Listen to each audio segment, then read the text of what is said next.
very good morning to you. It's just after 6 o'clock on Saturday, January the 18th. I'm David Bull. Fantastic to have your company this morning. As you would expect, it's the weekend. That means it's great news time.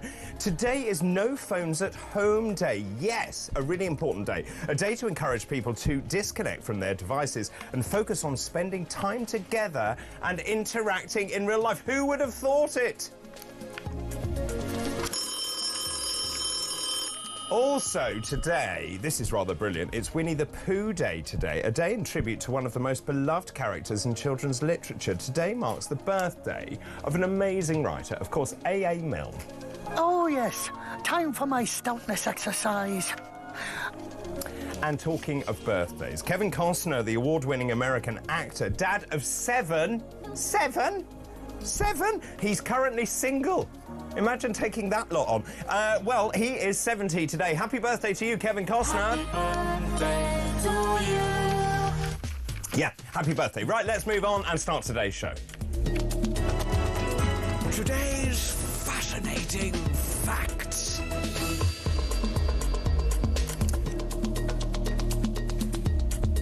Well, there we go. Today's fascinating facts. On this day in 1486, after 30 years of civil war, the royal houses of Lancaster and York were united by the marriage of Henry VII to Elizabeth of York, the eldest daughter of Edward IV. On this day in 1778, English navigator Captain James Cook became the first European to visit the Hawaiian Islands. He named them the Sandwich Islands. I've always wondered why they were called the Sandwich Islands. They were named after Lord Sandwich. He was the first Lord of the Admiralty. And on this day in 1936, the death, aged 70, of the British author Rudyard Kipling. Now, as we know, Rudyard Kipling was actually born in India, and he had some very notable works indeed, including, of course, The Jungle Book, Kim, Rikki Tikki Tavi, and The Just So stories. And those are today's fascinating facts.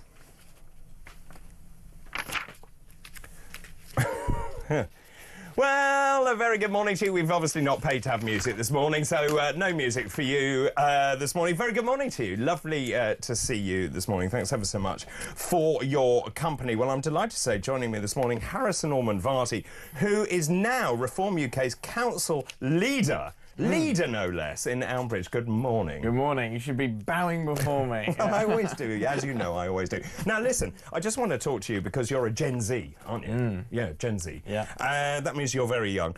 Today is No Phones at Home Day, a day to encourage people to disconnect from their devices and focus on spending time together. I think this is a really good idea, actually. When you look at the average screen time, women, it's 2 hours 47 minutes, men 2 hours 34 minutes, apparently.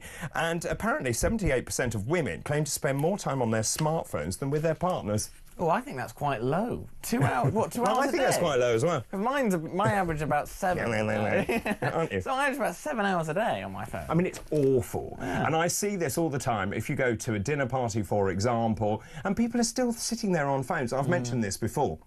I've got friends who, if you go to a dinner party, for example, they'll take your phone off you, put them in a cupboard, and you get them back at the end of the dinner. It's a great idea. What kind of dinner party is that? A really good one. Don't you think it's a good idea? Do you know what I'm more interested in? But how do you find out about these days? I mean, who comes up with no phones at home? I find out because I'm doing this You made program. them up and try to set a trend. I don't. Shall we move on and talk about Winnie the Pooh? Because you look like the age that would enjoy Winnie the Pooh.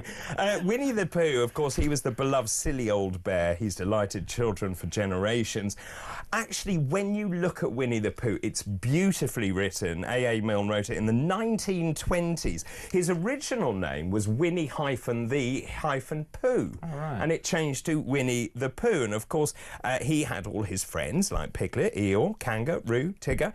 Who was your favourite character? Oh, I like Christopher Robin. Oh, do you? Yeah. It's a nice story, isn't it? And it's very pretty books, but I never understood the name. His name. That's a good question. What I'll does look it that mean? up. Yes. But the thing that, and I was looking through some of Pooh's quotes, it's beautifully written. So, for example, he said, a hug is always the right size. I think that's rather lovely. Well, I mean, yes and no. Yes, but it's the sentiment I'm I mean, trying you to get could at. be 7 foot hugging a toddler, it wouldn't feel right. That's not the point. Sometimes the smallest things take up the most room in your heart. Yeah. So it's really very well thought through, all of this. I've got loads of these quotes. People say nothing is impossible, but I do nothing every day. Yeah. It's really good, actually. Yeah. I need to revisit this, actually. So that's Winnie the Pooh. And as I was saying, it's Winnie the Pooh Day today, a day in tribute of A.A. Milne, whose birthday is today. Let's go from fiction to fact, shall we, this morning. Let's talk about the big stories. If you are just waking up this morning, let me just show you the front page of The Times, our sister publication this morning. Labour's tax plans trigger an exodus of millionaires. A record number of millionaires have left Britain since Keir Starmer came to power. There is growing concern that Labour's tax plans are exiling international investors and damaging the economy. Loads of calls from people saying, hang on a minute, you need to reverse this crackdown on the non-dom residents because the exodus is absolutely enormous. We lost 10,800 millionaires to migration last year. That's up 157%.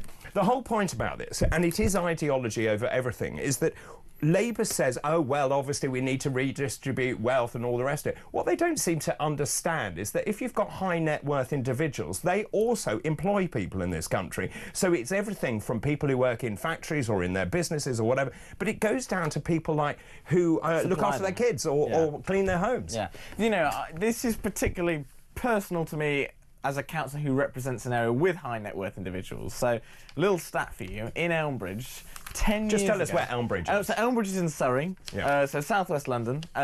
So towns like Esher, Weybridge, Walton-on-Thames. It's a very nice part of the world. Yeah, thank you, it is. But the 130,000 residents of Elmbridge 10 years ago paid double the amount of income tax of Newcastle and Cardiff combined. Wow. Yeah, oh yeah. So you've got to think, so that's only 130,000 people that have... And also, bear in mind, we're a community that not only give the most, but we take the least. Most of us just rely on private education and private healthcare, so we're not taking up spaces in the NHS and private and state schools. So technically, we are kind of the star, kind of, this is what you should be doing, and they're scaring them off. So not only are we paying the most, we're taking the least. I should say we are. Well, what I would... So I would counter that by saying, yes, of course, people who are in that position have worked hard, and obviously they deserve the fruits of their labours, but at the same time, you're right. So they're paying to look after themselves. At the same time, they're contributing to the coffers of the nation, looking after those people who are less well off. I would also say that I think in this country there is I think that the morality of the country is that we should provide for those people who are less well off. Do you know, I agree with that, and I always take the mentality of, if you're very well off, right, I personally think it's your duty to use private services, right? Do you? Yes, I think when you saw Keir Starmer, who's a multimillionaire, going, oh, I wouldn't use private healthcare, whatever, I think you're part of the problem, because I actually think it's on someone like you to use private healthcare, and so the NHS is freed up for those who need it. Okay, question for you. Would you make private healthcare tax deductible? Yes. I would encourage it as much as I can, and I would, you know, I'd really just kind of go for it. And same with education. I think we should be encouraging people to use it. It's interesting that they keep talking about private healthcare, though, don't they? Wes Streeting and Keir Starmer, and they changed their wording. They keep saying stuff like, we're going to kind of take it on and all this sort of, because they're very careful with their wording, because they don't want people to say, oh, you're privatising NHS, when it's kind of been a hybrid. Well, going back to the private school things, they say, well, what they're going to do in terms of changing the tax regime is that by adding VAT, they'll then make sure that 1.5 billion comes back into the Treasury. What they don't seem to understand is the current system saves them 4.5 billion. So again, I just wonder, has anyone in the Treasury actually looked at the numbers? Well, it sounds good, though, doesn't it? Do you know what I mean?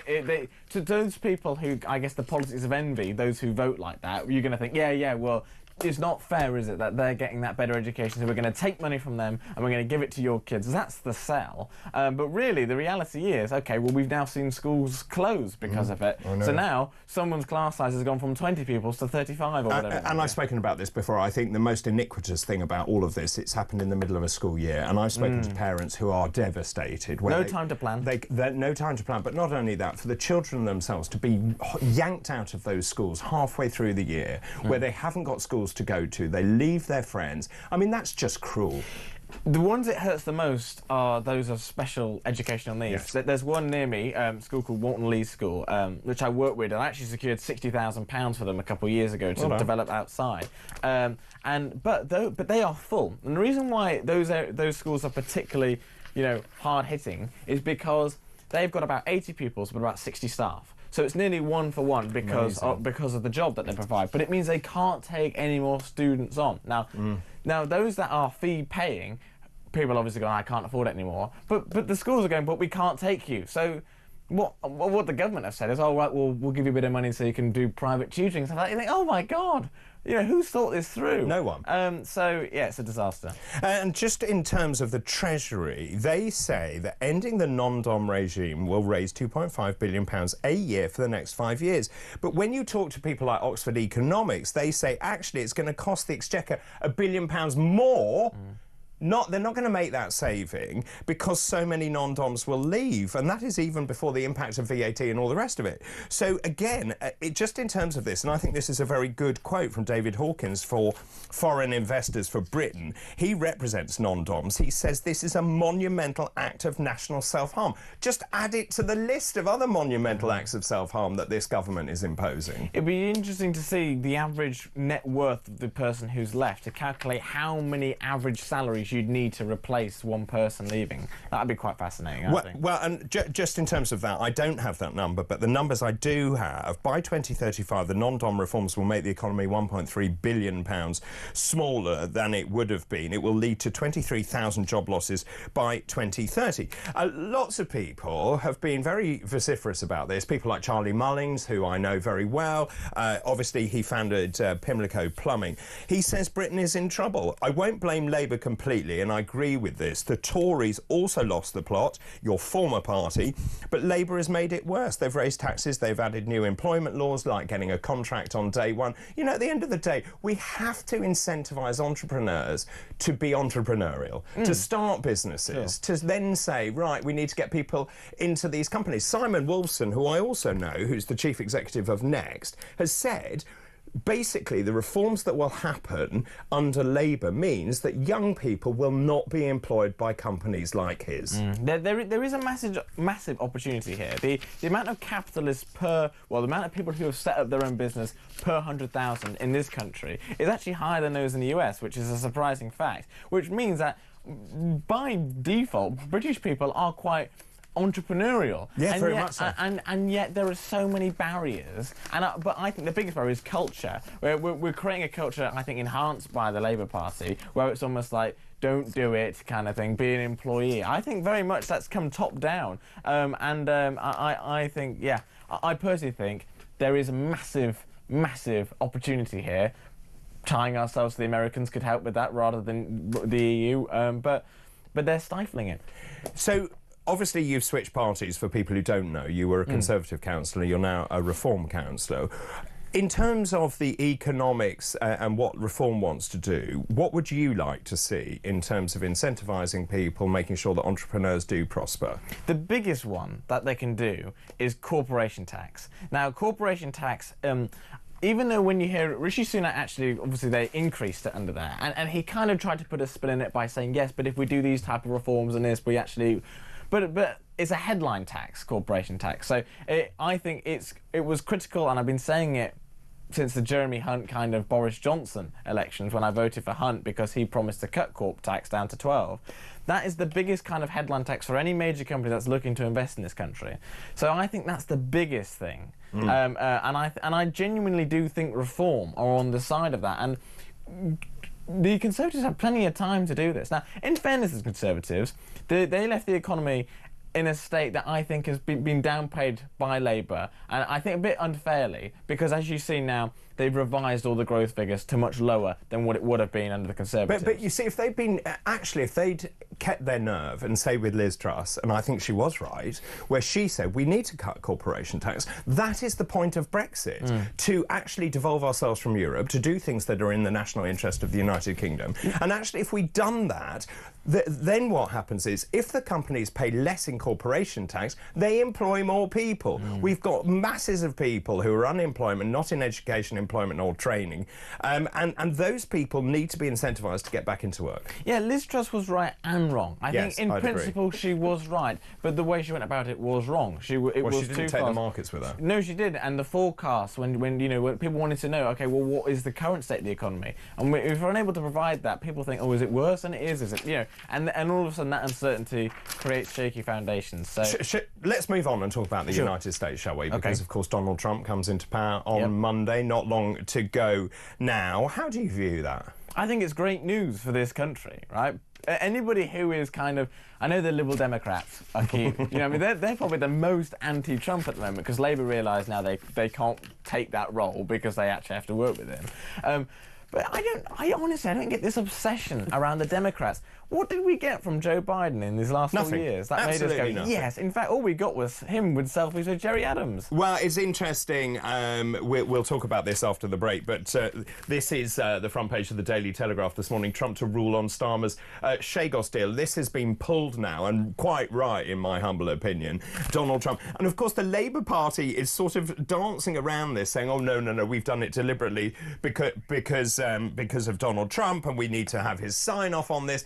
And just to hear kind of the vernacular is changing so dramatically, essentially saying, oh, we're cozying up to Trump. Well, I think this is the right thing to do diplomatically. Trump loves the United Kingdom, and if the government plays its cards right, it can use this to the advantage of the United Kingdom. I agree. I'm not really sure who this deal pleases, right? I think it maybe makes David Lammy feel a bit better about the original himself. deal, are you talking about? The deal, that the government brokered. And now I actually think it highlights Nigel Farage's power in the sense that he's obviously been in Trump's ear. Would Trump know about this? Potentially, but would he know the severity of it? Probably not. And certainly Nigel Farage has spoken to Trump about this. And he probably will be over the coming days. So I think it will be a massive win for him, and just to kind of show and wield how much power he has. It's not just 5 MPs. So just let me ask you this, and I'll ask everyone at home as well. Trump's inauguration on Monday.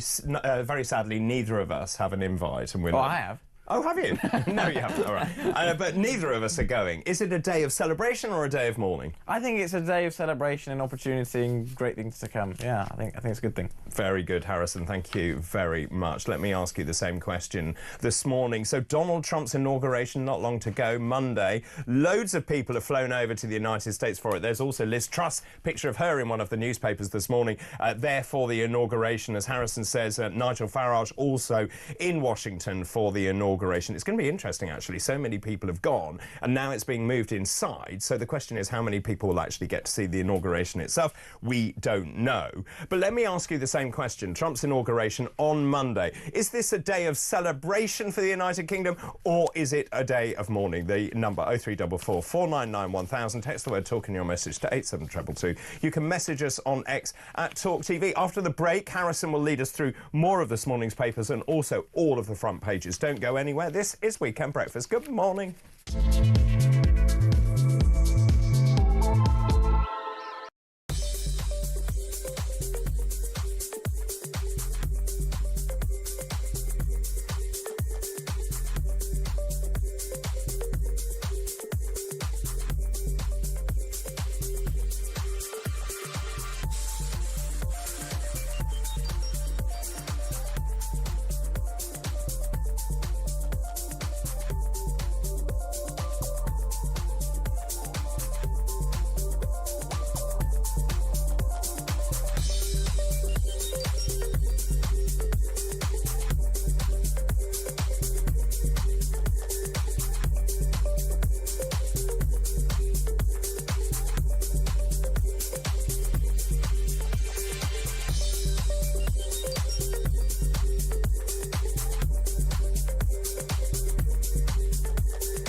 the key thing here is these cities are linked.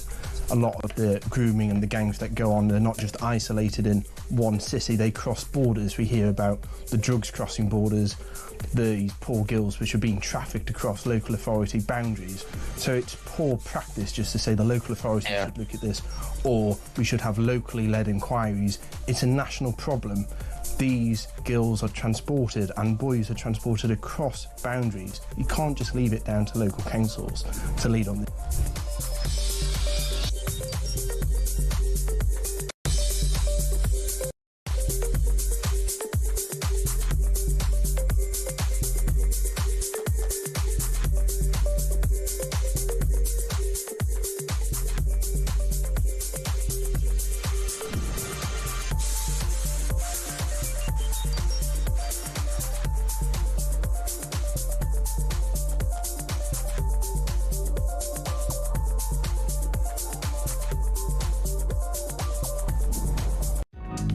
Across the UK, on DAB+, on YouTube, on the app, on your mobile, the home of common sense.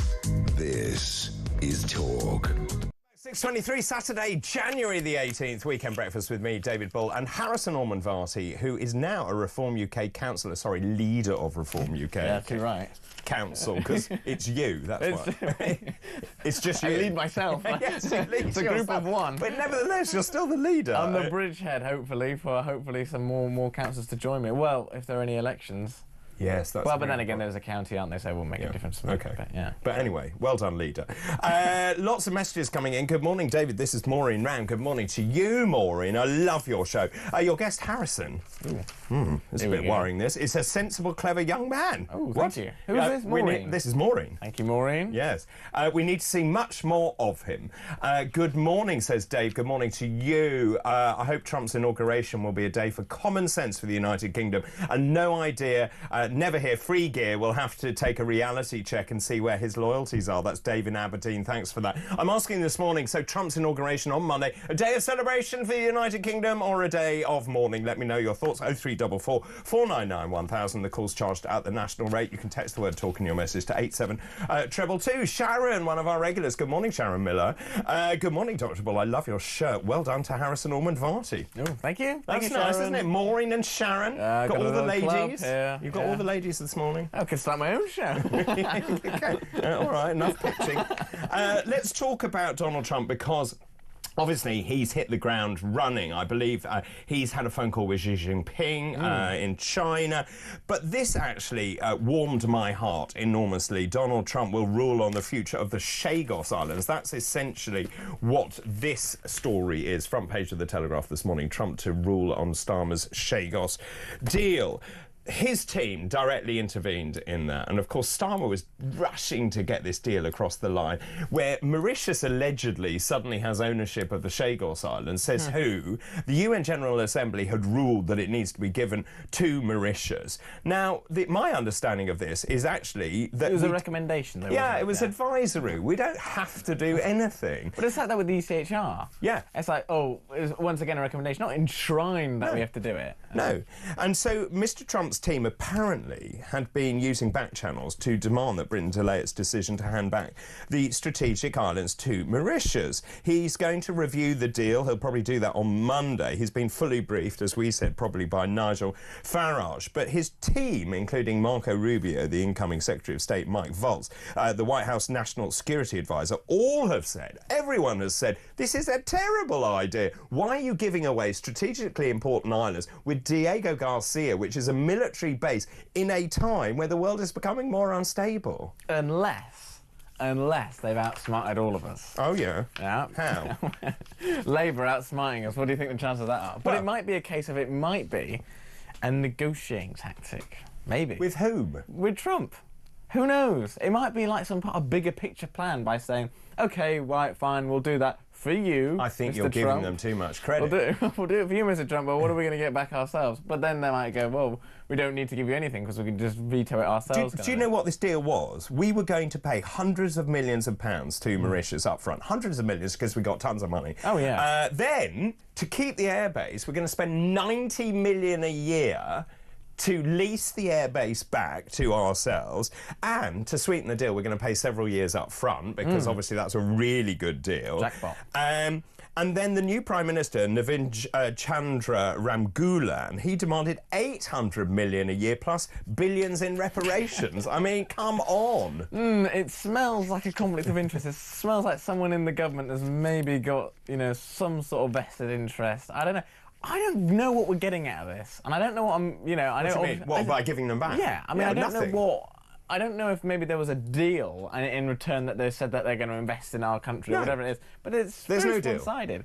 Isn't this Keir Starmer being a lawyer? I think it's all the feel good about yourself and all that sort of stuff. And look at us, we are forward thinking and modernising and handing islands back to a country that never had them in the first place. Was that the case? Yes, that is the case. But the Chagosians aren't happy with this themselves, are they? The Chagosians want to have a referendum on whether they should be given back, and the majority of Chagosians, as far as I can see, are in favour. I think that's the best compromise. If we are going to really talk about this, I think at the very least they should have a say. Well, they should also be allowed to return home, I think. Yeah. It's interesting, Peter Mandelson, he's rather pivoted as well. Now, Peter and I often cross swords, shall we say. We don't always see eye to eye. I actually spent election night with Peter Mandelson on another network, on another network beginning with B. And on election night, and look, this election, last year's, 24, right. And he is obviously the incoming UK ambassador to the US. He's pivoted. He now says that China directly basically poses a threat to the UK, and rightly so. Yeah, he seems quite sensible. He can be. Yeah, I think it's because obviously he's probably just saw the case study of Hong Kong. And seen how influence and all that sort of stuff. It will leave a vacuum, really, won't it? So here, America know that as well. They're not stupid. They will see that it's best us kind of filling that void rather than someone else coming in that could risk security and all sorts. I mean, I do. There's a big base there, isn't there? Massive. Diego one Garcia. Of the biggest. Yeah, it's massive. Yeah. And of course, the idea that you're basically going to then give it away, then pay to lease it to have it back, is nuts. And then they said we want more. Yeah, they want more. I bet Keir Starmer's probably thinking you're already on thin ice. Yeah, exactly. Exactly. Loads of messages coming in. Keep all of these coming in. I'm asking about Donald Trump because he is going to rule on the Chagos deal. I tell you what, he's going to say no, isn't he? I mean, I'm sure he's going to say no. So Trump's inauguration on Monday, is this a day of celebration or a day of mourning for the United Kingdom? Jennifer, good morning to you. Good morning, David and Harrison. Glad you've seen the light and moved over to Reform UK, says Jennifer. It's a celebration that Trump is moving into office. I'm jealous that America has a leader that loves their country and not just his party. We have the Muppet Show to deal with for America. Now America will be a powerhouse once again, and I believe Trump will help the UK to be a powerhouse friend to it. Starmer will have to go first, though. Thank you, David. That's the key here. Our relationship and the whole point of Brexit was to decide who our friends and allies were. I would argue that the United States is our most powerful friend and our ally. And actually, we need to divorce ourselves from the European Union to say, look, to Trump, we're pushing at an open door in many ways because he likes the United Kingdom. And that is the point of Brexit. By having Brexit, we can choose our future. Exactly. And I think, so the UK and the US are each other's biggest foreign direct investors. And also, I don't really get the craze of wanting to tie ourselves back to the EU. I mean, the growth there has been very disappointing. Yet the US each year consistently is at least, 2% that they're going for? So it's good. So I think, look, I don't get it. I honestly, I struggle. Well, it's a shrinking market, Europe. But I struggle to understand why we are. I don't know if you saw, obviously, Keir Starmer was with Donald Tusk, which was the former negotiator, wasn't he? Oh, yes. And what did he say? He was in the European Parliament with me. There's a special place in hell or something for people who voted Leave or something like that. Probably tongue in cheek. Well, we're both there. but it's like, we own it, I guess, is what I'm saying. We've done it. We've spoken. And it's in political terms, it's still recent. I mean, Brexit is still a recent thing. I mean, as in for the seismic, how big it was. So I think we just got to make it right. I don't think it's binary. I don't think it's a case of we just go to America and we shun the EU. No, but we can have good relations with both. But if it's a case of, buddying up with someone, it's just within our interest to go to America. Meanwhile, Ed Davey pops up. Here we go. Well, exactly, and the Lib Dems aren't exactly doing very well in the polls. He then says, we need to rejoin the customs union. Well, what? You know, I've got a Liberal Democrat MP now, so yeah, help us. I mean, seriously. But a lady called Monica Harding, and she spent the most of last week at the Select Committee saying about how we need to increase foreign aid. I mean, seriously. I mean, all you have to do is go around the country and be like, are you happy? Because you should be, because they're looking at sending more of your money away. So, yeah, there you go. That's that. That is that. Right, so Trump's inauguration. Do you view this as a day of celebration or a day of mourning? The 0344 499 1000, those calls charged at the national rate. You can message us on X as well, at talkTV. You can send a WhatsApp. Also, I'm very keen on voice notes as well. Who's this? This says, a day of celebration, David. I cannot wait for Trump. It's what the world needs. Wish we had a strong leader in the UK instead of that excuse for a leader weasel. I'll talk about this, actually. Rachel Reeves, there's another story saying that, you know, she was very depressed because of all the flack that was going her way. We'll talk more about this. In fact, the story says, I won't let them get me down. We both were looking at some papers earlier before we came on it. She looks awful in Well, it's the stress. I mean, of course. I mean, I want to say I feel for her, but it's mostly self-inflicted. She got some better news, didn't she, yesterday? Because they kind of revised the economic outlook Yes, figures. we grew by 0.1%. Oh, we. Whoa, yeah. Don't spend all at once. Exactly. So, Here's your £1.90. But she set a headroom, didn't she? I think the headroom was about 9 billion, which is basically like a cushion. Which is a very low cushion. Yes. So normally it's about 20 odd. I was about to say that, yeah.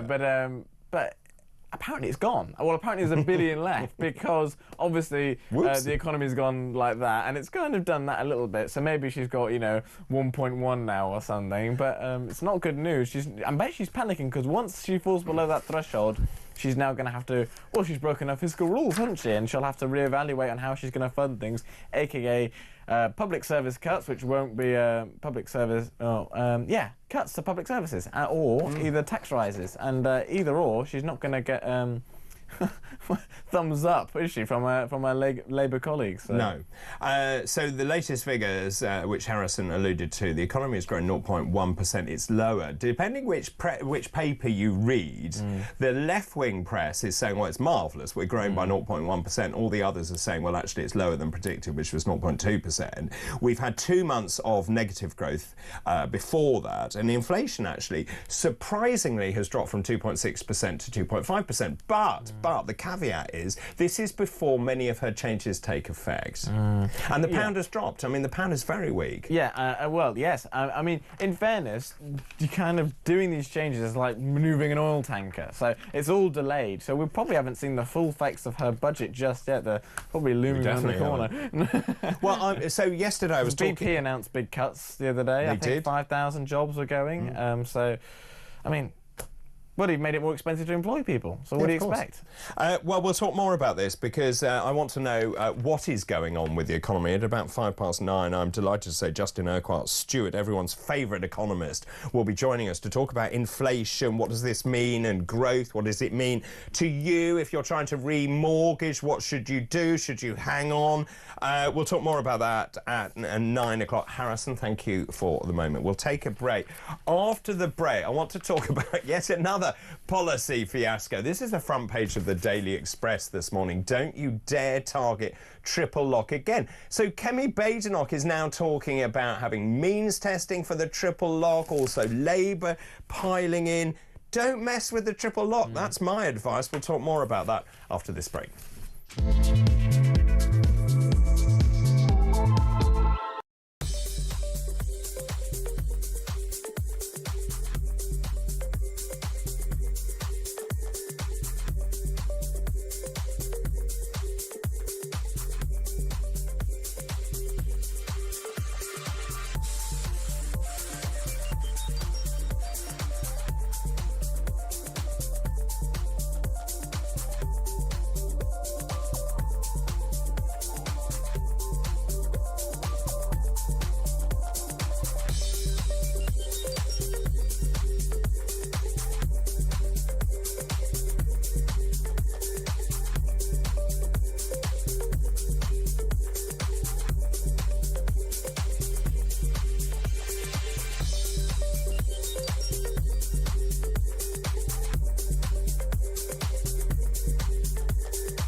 across the UK, on DAB+, on YouTube, on the app, on your mobile, the home of common sense. This is Talk. This is Weekend Breakfast, 6:39, Saturday, January the 18th. I'm joined by boy wonder Harrison Orman-Varty, Reform UK councillor, head of Reform, Reform's leader. Head boy in Elmbridge. Leader of one. Leader of one. Now, Reform's head boy in Elmbridge, what do you make of this? Daily Express, don't you dare target the triple lock. I mean, this is just... Exactly, end of story. Yeah, got out while I could, by the sounds of it. Keir Starmer and Kemi Badenoch have been told they will never be forgiven if they mess with the pensions triple lock. Fears grew as Sir Keir brought in a minister who backs axing it, and the pension activist said if you tamper with the triple lock and the universal state pension, you do so at your peril. Honestly, pick your fights. Oh boy! I mean, yeah, she's giving. There's a lot of probably nail-biting Tory MPs right now. This is her base. I mean, those who receive the state pension are more than likely to go out and vote Conservative, no matter what. And they do so because they are in favour of pensioners. Well, so they thought. I have a feeling Kemi Badenoch will now come out today or tomorrow, whenever it is. Do you remember when she kind of had the slip of the tongue when she was talking about maternity pay? Yes. And she kind of came back and said, I didn't say that. And I was like, well, we all heard you yesterday. She's going to do the same today. She'd read the headlines and thought, oh, well, that didn't go down well. She says we should look at it, and which she will then argue. She will argue that is very different from taking it away. But the current state pension is £221.20. It will rise by £472 a year from April 2025. Remember the triple lock, inflation 2.5% and average earnings. That's the triple log. But obviously they're worried about Torsten Bell, who's the new pensions minister. One of these articles that I read this morning made a really good point, which is actually everyone has contributed into the state, so therefore isn't everyone entitled to having some sort of base income when you're older? I agree, and by saying means testing it, so what she's saying is if you're of a certain net worth, then you don't get it. But then you could argue, well, they paid the most into it. They paid the most. So, now, I can understand some sentiment of what she's saying, because people are getting older and living longer and it's becoming more expensive. However, I personally think it's one that is just untouchable, really, isn't it? I mean, I would have said so. And of course, you look after your elderly. I mean, I don't get this. We're starting to brew a culture now, aren't we, of taking winter fuel allowance and all this sort of stuff. I think it's dangerous if we start targeting elderly people who can't go back into work, right? Because if you're older, you don't have that opportunity, or you've been made redundant, or for health reasons. So the option isn't there. But also, a lot of elderly are asset rich and cash poor. Yes. Yeah, that's true. So by definition, they can't claim a lot of things because on paper they're very rich, but if you ask them, they think, well, you're kidding me, I can't even have my heating on. So it's a very broken system. You see, don't we need to rethink the way that we view older people? Because they're an amazing asset, because they've got massive life experience. They could teach young kids, for example, about whatever they've been through in their lives. But we also should financially incentivise families to look after their older. I agree. I think there's lots of cultures outside of the UK that do that, and do kind of, the thought of putting someone in a care home and then never seeing them again is abhorrent to some cultures. Kind of thing. So yeah, I agree. Maybe there's a slight cultural issue with this country, where we need to kind of rethink our approach to how we look at older people. But I think absolutely they should be kind of praised on a pedestal as those who have basically paid for everything these past few decades. So in the promise of having that state pension to be there, where by the time they retire, now to think about maybe taking that away from them, and we've already kind of seen hints of that, like I said, with winter fuel. I think it's dangerous territory. I saw a brilliant scheme where older people who were in residential homes were paired up with young children, and the kids would go in, and you see the older people's faces light up, and they forget any physical ailments, for example, and actually the pure joy of having young people around, and that I think we forget at our peril. I think When I was at school, they did something called the Community Partnership Programme, where you'd go to, old people's homes or those with severe learning difficulties, and it'd only be like one afternoon a week. But it did mean a lot to those people, and most people did enjoy it because it was a different environment, and it's probably something they wouldn't have done if the school didn't do it, kind of thing. So I think we should encourage organisations to take part in kind of integrating and helping one another. I agree, actually. I used to deliver Meals on Wheels with my mum, and that was a great insight into people's lives, but also a lot of elderly people are so isolated. They're sitting there, and this is the highlight of their day, that you get a visitor and that you can actually have a chat for 5 to 10 minutes. And I think we need to... Actually, I would make sure that all kids go and do Meals on Wheels. And also, the one thing is loneliness. Unfortunately, lots of old people suffer from loneliness, so anything that allows them to kind of... There seems such a lack of community spirit nowadays, so anything that can kind of integrate community, old meeting young, because what opportunities are there for that to happen? I totally agree. Loads of messages coming in. Mick in Wallington, one of our regulars. Good morning, Mick. The triple lock. Kemi is a failure and has handed the next election to Reform. That's interesting. Jeanette. Hi, David. I love Harrison, future Prime Minister. Thank you. Very kind. Yeah. It's all these ladies this morning getting in touch. Keep all of these coming in, please. Steve, good morning to you. Steve in Yorkshire. Good morning, David. If the Chagos Islands deals rightly gets quashed, can I take my family to live there? Like me, lots of normal British people would likely want to relocate to the Chagos Islands to escape communist Britain and the Labour Party madness. Do you know, I was fortunate enough this week, I was in Spain.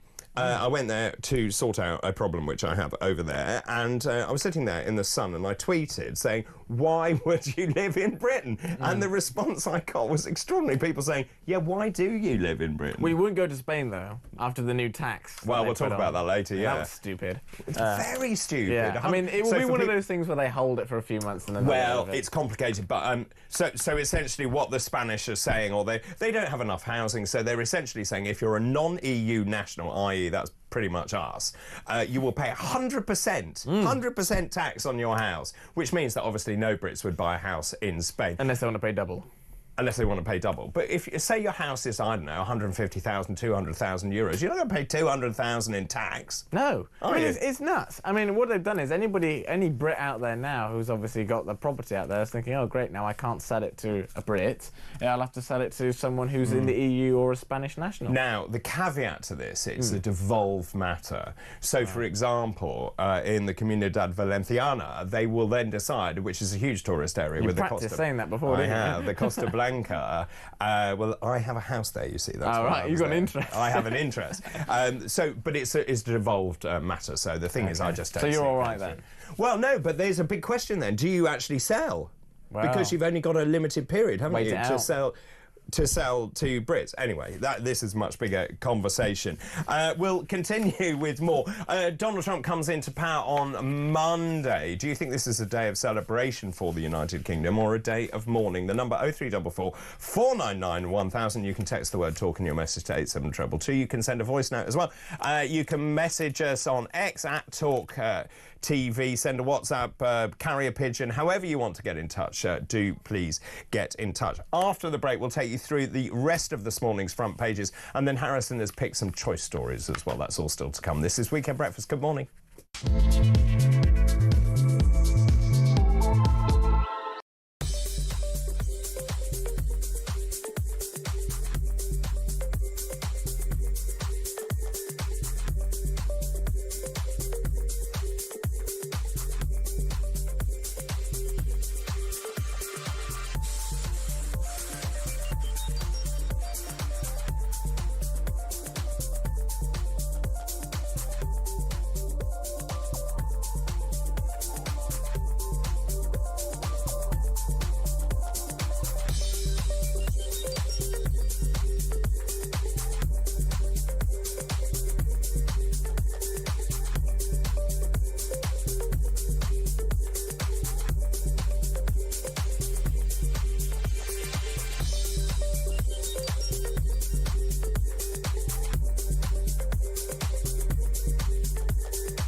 speak your mind, and indeed I would argue the truth about such people as annoying, irritating, juvenile Just Stop Oil protesters and supporters, when you say what you think, and indeed what most people in this country think, as a matter of freedom of speech, on social media and elsewhere, you get fired. And that's exactly what's happened to Ross Meredith. I don't think they have any place talking about whether climate change is important or not. That is not within the police service's remit.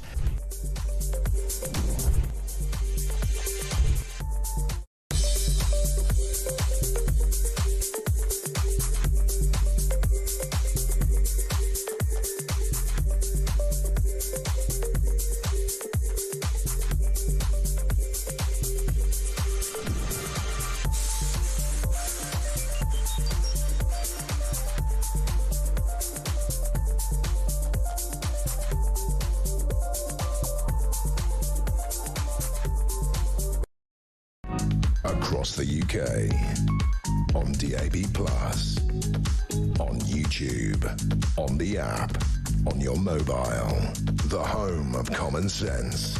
This is Talk. Yes, this is Talk 6:50, Saturday, January the 18th. I'm joined by Harrison Ormond-Varty, who's head of reform in Elmbridge. Morning. My own head. Exactly. Right, let's take you through the front pages this morning. If you are just waking up, this is the Times. We've been talking about this. Labour's tax plans trigger exodus of millionaires. What a surprise. I mean, you could have seen this coming, but anyway, the detail of this. When you look at the non-doms, they paid an average of $800,000 of VAT in the last year, $890,000 in stamp duty over the previous 5 years. Many people commenting on this and just saying the whole thing is shambolic.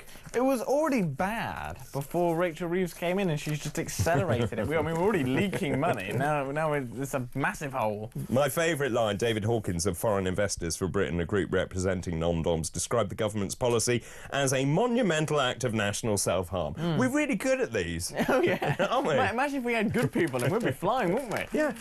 So that is the front page of the Times. A record number of millionaires have left Britain since Starmer came to power amid growing concerns that Labour's tax plans are exiling international investors and damaging the economy. Well Do you done, think well Rachel done for Reeves... the Times Does Rachel Reeves know that she's there to grow the economy, not damage the economy? Well, someone should tell her. Someone But should well do. done to the Times for reporting that, because otherwise people wouldn't really know, really, would they?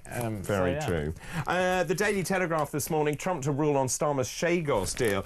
Labour rushing to get this over the line because apparently for some unknown reason Mauritius says it owns the Chagos Islands. There was a non-binding resolution which was passed to say that we should hand over the Chagos Islands to Mauritius. Now, the Chagos Islands are really important, strategically important. It has a huge airbase on it in Diego Garcia.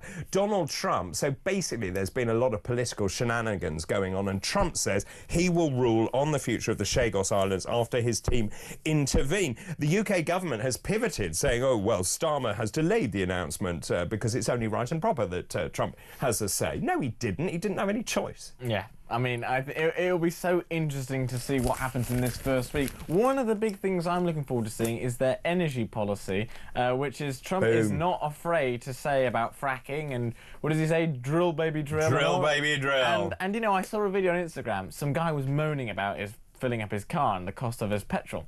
And I calculated, because they do gallons and dollars on it, I calculated it. Now, I have a 1.2 litre VW Polo, very average car, right? 42 litres to fill it full, about 10 gallons. Cost me about £56 to fill it up, maybe 60, depending on how expensive the fuel is. I calculated it to their expensive model in America. It was 35 quid. Yeah. What are you moaning about? So when I lived in the States, it was insanely cheap. And that's why everyone has big cars over there, because it was much cheaper. Actually, it is expensive compared But people with don't what it realise was. that the price of energy controls everything. Exactly. Everything. I mean, businesses and even Inflation. your own personal finances and inflation. But obviously we are snubbing our own North Sea. I mean, we are literally doing the opposite of what we should be doing. And yet we're sitting on £2 trillion worth of treasure sitting under the North Sea. $2 trillion. When it came to, when Liz Truss was in briefly, and each local authority was having a vote on fracking, and everybody, even the Conservatives, they abstained, I still went for it. I was one of the only ones that still went in favour for it, yeah. Let's take you through the rest of these quickly. Daily Express, don't you dare target the triple lock again. Conservatives and Labour seem to be waging war on older people. As I was saying, this is the front page of the FT this morning. Starmer touts Trump relations. He's basically saying we're jolly good chums. He says the inauguration on Monday will not add to his political woes. He says we have a constructive relationship. Do you? Anyway, that's what the Prime Minister says. The Guardian, front page, Tory plan to build 40 new NHS hospitals in tatters. At least half of the 40 new hospitals pledged by Boris Johnson will not be built until the 2040s.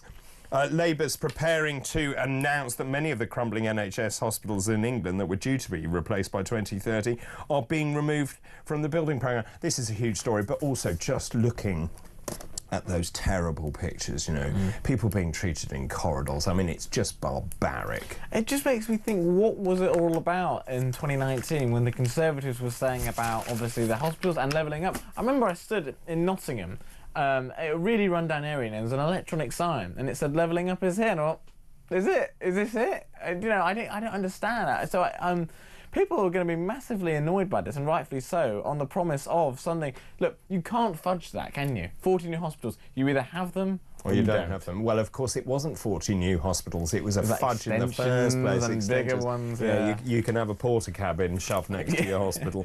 The front page of the Eye this morning. Let's move on to that. This is going to make you very angry this morning. Train drivers to demand bigger 2025 pay deal in a new headache for Labour.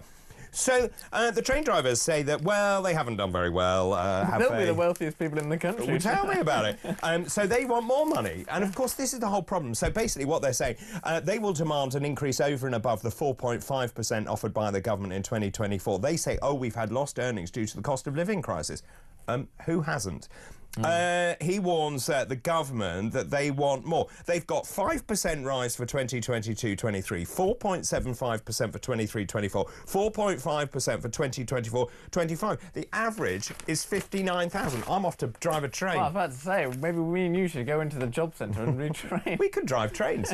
We'd be very good. I mean, those jobs, I mean, you go into the tube, you go to Gatwick, right? Yes. And they're automated. They have these little things that go back and forth. There's no drivers on them, right? No. I mean, that's what's heading. I mean, the tube is obviously, they're heading that way. The only thing that's really keeping them in the job are the unions. Yeah, that's right. And so the train companies are saying, all right, fine, we'll keep them, but your prices are going to be more expensive than they need to be. So they're probably getting their final burst of pay before they're gone. Daily Mail front page, found after 80 years, the secret diary of Hitler's English girlfriend. The long-lost secret diaries of Hitler's English girlfriend are unveiled by the Daily Mail today. Wow. So that's the front page of the Daily Mail. The Daily Mirror, farewell to the lawman. We'll talk more about this later in our sports review. Manchester United legend Dennis Law has died aged 84. He was known as the Lawman. The former Scotland forward became one of Old Trafford's most loved players after joining them in 1962. Very sadly, he had battled dementia since 2021. Tom Clayton will tell us far more about that in his roundup, which will be about 7:43, about 3/4 of an hour time. And the Daily Star, best headline, make Hollywood great again. Orange Man baby Donald Trump's first job as leader of the free world is to give Rocky Balboa the mega important job of restoring the golden age of Hollywood. That's really interesting, actually. So he's given the jobs to Mel Gibson, Jon Voight, Sylvester Stallone. Their job is to make Hollywood great again. It's to ensure the world-famous filmmaking hub is bigger, better and stronger than ever before. It will be again like the United States of America, the golden age of Hollywood. It is interesting. It is a big export of America's, and it's huge soft power of theirs to influence. So, yeah, I think it's cool that he's doing that. Interestingly, that's actually one sector that the UK's been pretty good at. I was about to say exactly that. In these near me, there's an area, Shepperton, I think it's. Shepperton? Yeah. So and Pinewood? Yes, not far from me, and that's been booming, which is great news. Now, I'm sure Reeves will find a way to... Well, she'll take away all the tax incentives that they've got currently. No, well, she'll probably, not even incentives, she'll probably find ways to... tax it. Squeeze it. Yes, great idea. Yeah. I mean, so that's fascinating. He says that Hollywood is in a very troubled place at the moment. It has lost much business to foreign countries, including the United Kingdom. So we shall see. How will the Orange Man baby get on? Oh, that brings me nicely to the question this morning. I'm asking, given the inauguration is on Monday, just a few hours' time, is it a day of celebration or a day of mourning for the United Kingdom? Get in touch, please. 0344 499 1000. Calls charged at the national rate. Text the word talk in your message to 87222. You can message us on X as well. You can send a voice note as well. Now, after the break, we're going to take you through some more stories which are making the news. We'll be talking about Rachel Reeves, what's she up to next. Also, Harrison has been through the papers. He's chosen some of his most important and interesting stories. We'll bring you all of that as well, and all the regular features as well, all still to come here on Weekend Breakfast. Don't go anywhere. A very good morning to all of you.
Across the UK, on DAB+, on YouTube, on the app, on your mobile, the home of common sense.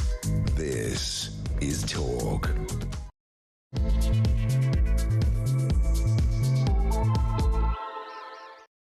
Hello, a very good morning to you. It's just after 7 o'clock on Saturday, January the 18th. I'm David Bull. This is Weekend Breakfast. It's the weekend. It's the weekend. That means there's really good news. Really good news. It's No Phones at Home Day, a day to encourage people to disconnect from their devices and focus on spending time together and interacting in real life, and stop being interrupted by your mobile phone.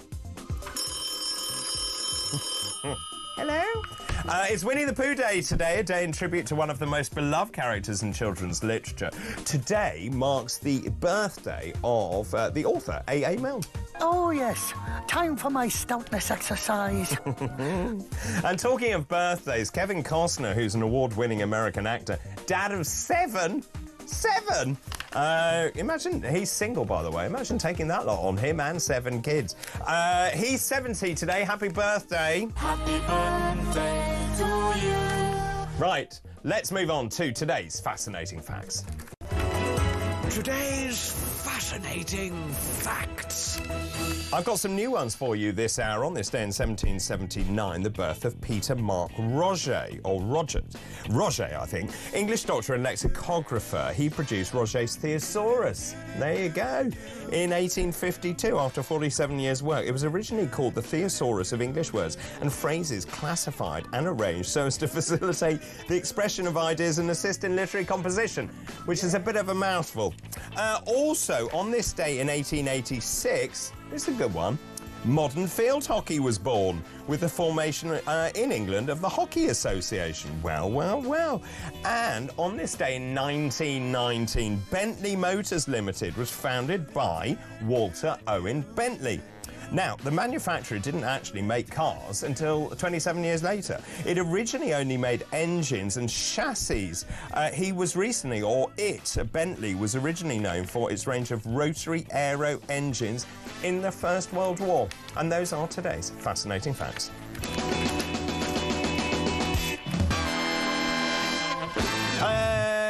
Good morning. So no phones at home day. I welcome this fully. I'm guilty as anyone for having my nose in my phone far too often. I see it with Gen Zs. Talking of Gen Zs, Harrison Allman-Varty joins me, who's head of Reform UK in Elmbridge. Morning. Good morning. Morning. It's actually really important. I do wonder, I do see young people all the time on their phones and going through TikTok, and it's really interesting that young people seem to get their news from social media platforms like TikTok rather than from more traditional sources. It is true. Do you know, I actually think young people don't like the fact they go on their phones that much. If you go and scroll on Instagram or TikTok now, there's lots of posts on there saying, stop scrolling, this is your post to remind you you've been on your phone for hours and stuff like that. And it gets lots of likes, and people maybe are starting to acknowledge that. They call it doom scrolling. Have you ever heard that phrase before? No. You're in a doom cycle, just constantly doing that. And before you know it, 2 hours have gone by. Yeah.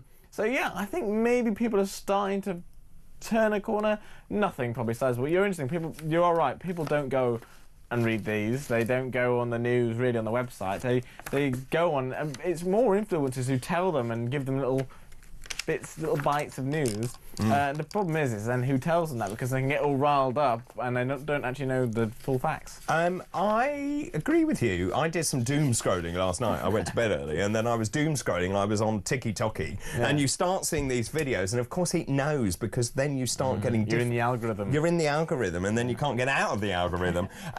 So it's much better to read a book. I suggest you read Winnie the Pooh, which is a brilliant book and actually fantastically written and beautiful phrases in here. Let me give you a couple more, because I think these are really brilliant. Winnie the Pooh said, "If you live to be 100, I hope I live to be 100 minus 1 day, so I never have to live a day without you." Ah, it's lovely. Yeah, it's like something that you'd find in a Valentine's Day card, isn't it? But it's really nice. I really like that. When you are a very little brain and you think of things, you find sometimes that a thing which seemed very thingish inside you is quite different when it gets out into the open and has other people looking at it. I think that's right. Yeah. Those who are clever, who have a brain, never understand anything. Touche. I think that is right. Yeah, interesting. Very philosophical. It is very philosophical, and actually, I think I need to. He's clever, that bear, isn't he? He's a very clever bear. Not just the bear, and also Tiggers, of course. The most wonderful thing about Tiggers. Yeah, I've been. Because I'm the only one in the planning committees. Apparently, I've got so much energy. You are Tigger. Bouncing around the committee. Yeah, apparently. Yeah, that's nice. Yeah. I'm not on it anymore. I've lost my seat. Oh yeah, that's true. Because it's all done proportionally, and with one seat, I've lost my allocation. So which committees do you sit on now? None. I know, but I can still. Obviously, I'm still in full council. So I can do leaders' question time and all that sort of stuff. But yeah. I want to talk about council meetings actually later, or we'll do it in a minute actually. I want to talk about London and Susan Hall's interruption to Sadiq Khan, also Alex Wilson's interruption to Sadiq Khan. It will make your blood boil this morning. They were both superb. They were both superb, I would agree. So Susan Hall is Conservative, Alex Wilson Reform. Yeah. And we'll show you those clips in just a moment. Let me just take you this morning through the front page of the Times. Labour's tax plans trigger an exodus of millionaires, another brilliantly thought-through policy of Rachel Reeves. The Daily Telegraph, Trump to rule on Starmer's Chagos deal. And the Daily Express, Don't you dare target the triple lock again. Let's just go back and look at that, because the detail of this is really important in terms of what they're doing. A record number of millionaires have left Britain since Sir Keir Starmer came to power, amidst growing concerns that Labour tax plans are exiling international investors and damaging their economy. Now, I can understand them saying, right, we're going to tax people who've got tons of money, OK? Top line, that seems OK, vaguely. But actually, what they haven't understood is that each of these pays VAT, they pay also stamp duty when they buy their properties, but more importantly than all of that, they actually employ people. Yeah, and also they're not a burden. You know, they're unlikely to use... They're unlikely to be in the queue to see the GP, and they're unlikely to go to overcrowded state school. So I think... this is, once again, it's politics of envy. It's unfortunately, that is the culture within the Labour Party. They just see it as the enemy. And unfortunately, it's not. You know, I've always said those who use private services, in my opinion, should be praised. They've paid in and not taken a space. I said this before. If I was in charge, I'd create a list of the top taxpayers in this country, and they will be praised and thanked, because the owner of Bet365, I can't remember her name. I think she is the top taxpayer in the country. Right. So I think she pays something like $500 million in income tax. Right? Whoa. So you've got to think, how many people is she supporting just off her own back? It's mega. And I think, all right, fine. Maybe she wasn't the best example, because the way she's earned her money is a little bit. Her name is Denise Coates. That's the one. But still, I think the top taxpayers should be praised, rather than... Instead, it's, oh, look at them, they're not paying enough. Can we fleece them for more? Exactly. And there's another article here on page 4 of The Times. This is about Hirsch London, a family-owned luxury jewellery maker. They've been making handmade rings and necklaces and bracelets in London for 40 years. They found fame in the 1980s. They were in Guy Ritchie's crime comedy Snatch. Now, the owner, Sophia Hirsch, the namesake, she says the changes to the non-dom tax regime means the future of her business will be outside Britain. It's stupid. It is stupid. And one you touched there on, for example, stamp duty. Non-doms buy very expensive properties, and very expensive properties pay large amounts of tax, like you said, in stamp, but also to things like if they buy a new home, they pay a lot to the local council on affordable housing. They call it Section 106, so stuff like CIL, which is Community Infrastructure Levy, kind of. So they pay a lot of money, and then that money is then used to build new houses or affordable homes and all that sort of stuff. So it's just, on face value, it looks bad, but it's even worse when the deeper you dive into it. Let's move on and talk about the Labour government capitulating to Trump. Actually, the front page of the FT, Starmer touts Trump relationship. This is news to me. Oh, yes, says Keir Starmer, I could strike a trade deal with Donald Trump and avoid punitive tariffs on the UK. He dismissed noises off from Elon Musk. He said Trump's inauguration on Monday would not add to his political woes, pointing to a constructive relationship which would survive the vitriolic outpouring of Musk, the incoming president's ally and the world's richest man. This is a nightmare for Keir Starmer, the Trump getting into power. Oh, yeah. I mean, I don't really know how he's going to approach it still. I think David Lammy is speaking very highly of Trump now. I don't know if you've seen him, how he talks of him. He's got no choice there. But it is going to be interesting. I think this whole Elon Musk thing has made it even more interesting, because over the past few weeks, Elon Musk hasn't just been commenting, he's been hating. He's been absolutely hating on this Labour government.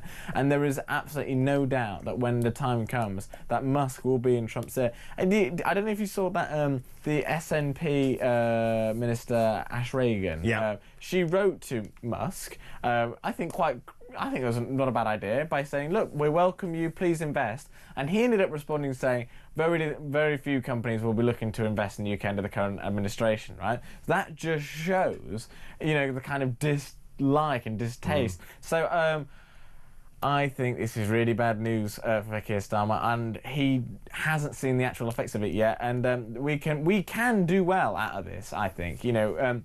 He's going after big blocks, China, the EU, and other big trading blocks. We can do all right out of this, but he just has to play his cards right. I mean, Trump is a Brit at heart. Well, that's a very good point. And actually, the front page of the Daily Telegraph this morning, if you are just waking up, Trump to rule on Starmer's Chagos deal. Labour is saying, oh, well, it's only right and proper that we haven't expedited this and that Trump needs to have the final say. They didn't have a choice, actually. They did not have a choice. When you've got people like Nigel Farage leaning on Trump, Trump is known to be averse to this deal.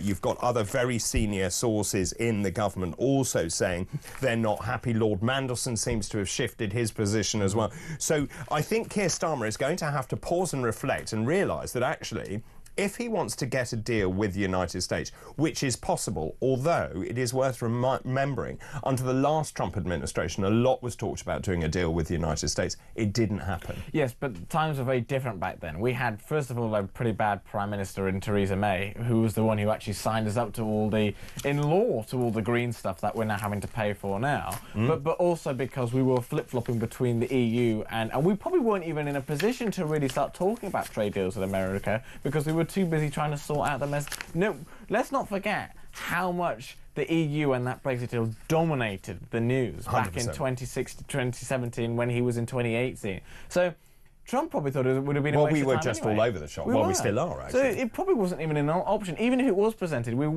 I'd say very unlikely would have seized it because the EU would have gone, well, if you do something with them, then we'll harm your chances. So I remember Trump's advice to Theresa May was sue the EU, which was a very different approach to Theresa May's how much do we owe you kind of approach. Well, of course, it all went wrong because she agreed to the sequencing of events from the EU. That is how we ended up with such a rubbish deal. I think we're still paying receipts to them, aren't we? Yeah. But she'll go down as a cracking Prime Minister, won't she, in the history books?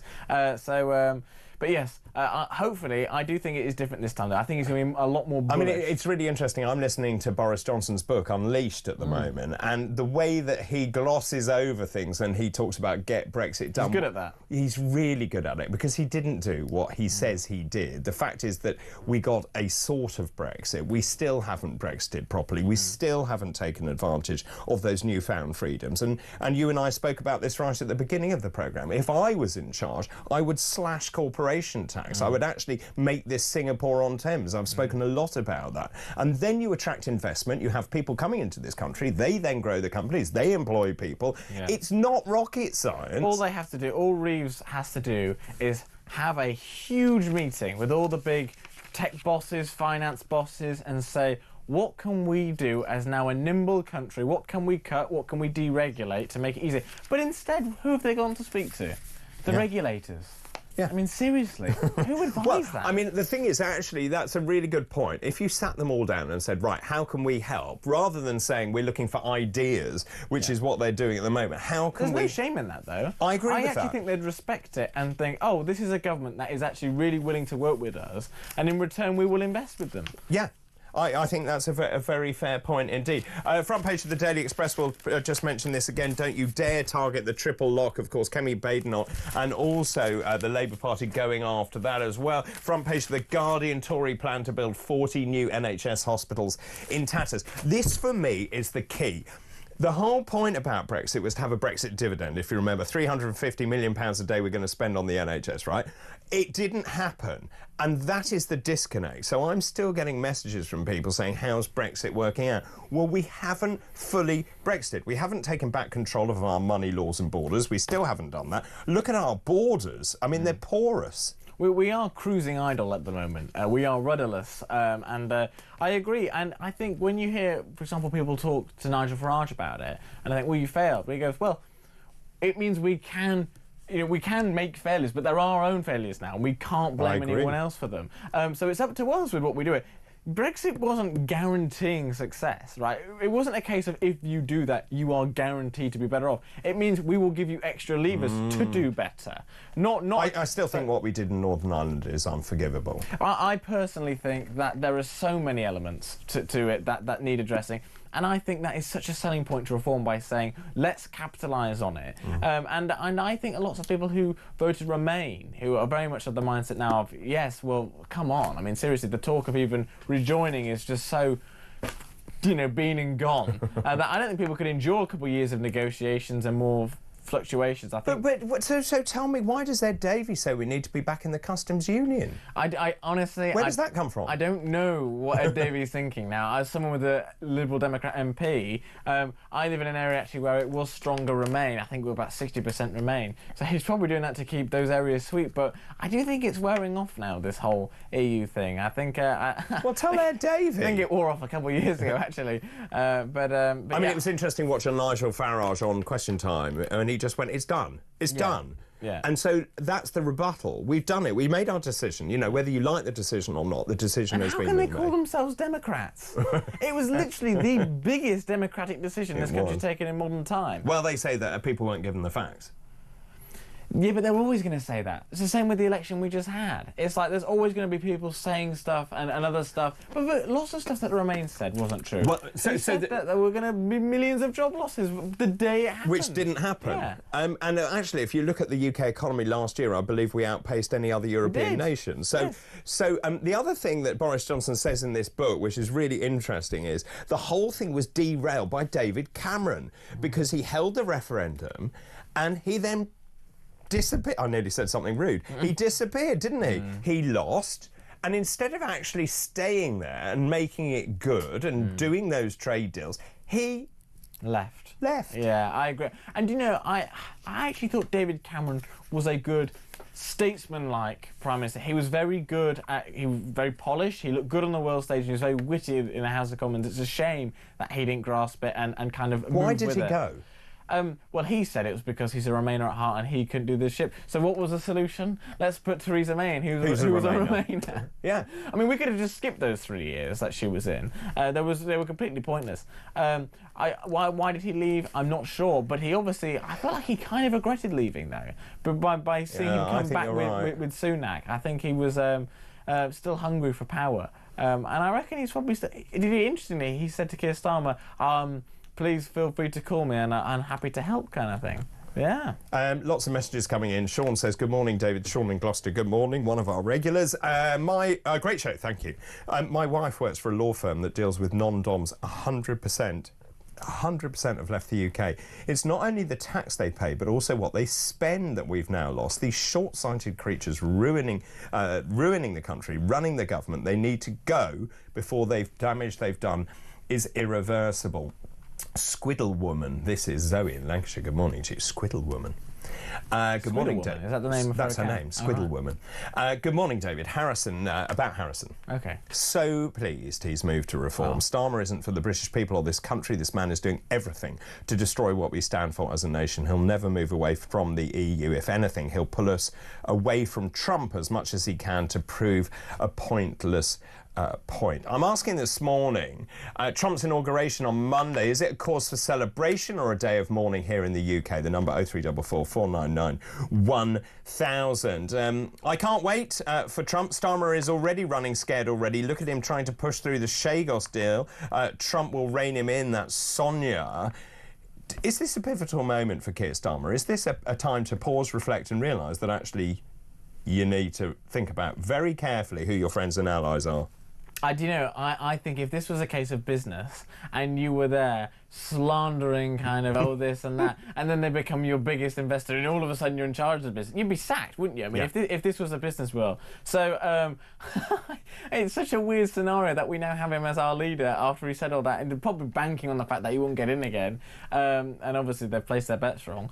Obviously the biggest bet failure out of all this was obviously Rory Stewart. I mean, I don't know if you saw what he was saying about it. He was saying, I know for certain that Kamala Harris will win, I put a big bet on it, and almost encouraging people, it's the easiest money you'll ever make. I'd love to know how much money he lost in that. So would I. If you know, get in touch. Let us know how much money he lost. Thanks very much for the moment. Good morning, David. Seeing that young man as a member of Reform gives me hope. That's Brian in Worthing. Thank you for that. Tony says, if Starmer signs off the Chagos Islands deal, President Trump will impose tariffs on the UK. By the way, millionaires are fleeing the UK. Spot on. It is spot on. And the thing is, though, but make no mistake, Trump puts America first, and that is the right thing for an American Nothing wrong with president. that. There is nothing wrong with expect... that. And do you know what? I want a prime minister who puts Britain first. And we wouldn't expect us in Britain. Oh, actually, I want to talk about that because I want to talk about the priorities of the Labour government. We'll do that after this break, and also Harrison stories after this break. This is Weekend Breakfast. Good morning.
Remarkably, when I spoke to Jimmy's family yesterday, they said that when Jake Fari was being released, they sat down and decided that they could forgive him to the extent that they hope he would move on. He would start a family, get a job, turn his life around. And it seems now that having failed to do that, Jamie Mizen's family are actually quite happy that this criminal has been put behind bars, him having to spend a year now back in prison. That's the length of time before he can apply again for parole.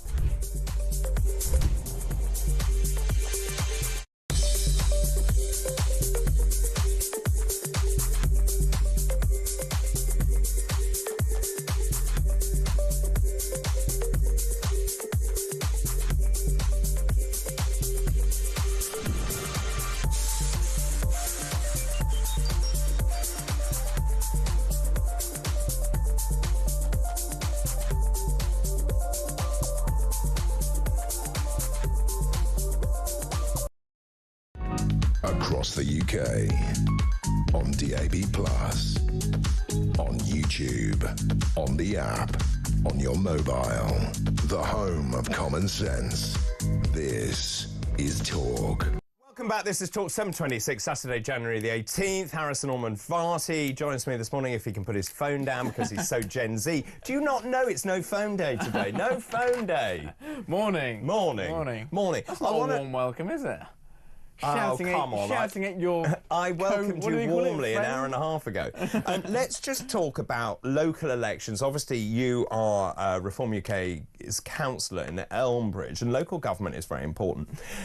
There are a couple of clips which I want to play for you this morning because it just speaks volumes. I'm not going to say much about it. The first one of these...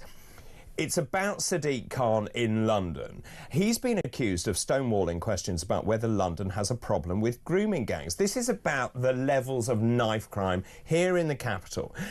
Susan Hall, Conservative, made 9 successive attempts at Mayor's Question Time This is the time when the mayor is put on the spot and you can ask whatever you want, and it is his duty to respond as if you're in charge of the most important city, in my humble opinion, in the world. So essentially 9 attempts were made to ask Sadiq Khan whether there are gangs, grooming gangs, operating in this country, in the capital. He repeatedly asked her, the former Tory mayoral candidate, to clarify what she meant by grooming gangs. Well, everyone knows what she means by grooming gangs. And he kept saying, I'm not clear what she means. Anyway, I'll let the clip speak for itself. Let's have a look at Susan Hall questioning Sadiq Khan, the Mayor of London. I asked you this question last week and you found every which way but not to answer it. Just how many grooming gangs have we got in London? To avoid any misunderstanding, can she define what she means by that? Yes, if you look at what's gone on in Rotherham, where there are people taking young girls, grooming them for sex, that is what I'm talking about. We know in London there are issues about exploitation of young people, but they're not as defined by the member in her definition of what those types of gangs are. So are you saying we haven't got the same sort of gangs that are in Rotherham, Bradford and lots of other places in the country? Just for you misunderstanding, what does she mean by that? You know full well what I mean by that. It's all over the television. You know exactly what I mean by that. These gangs of people that are grooming young girls for sex. Do we actually have those in London? I'm unclear, Chair, what is meant by the question. If she could spell it out, I can answer. I've just spelt it out. Are you not listening? It's the sort of gangs that groom young girls at a young age for sex. Exactly how much clearer do you want me to be? I mean, it's staggering. That clip is staggering. Let me now play you another clip. This is Alex Wilson, who is Reform's member on the London Assembly.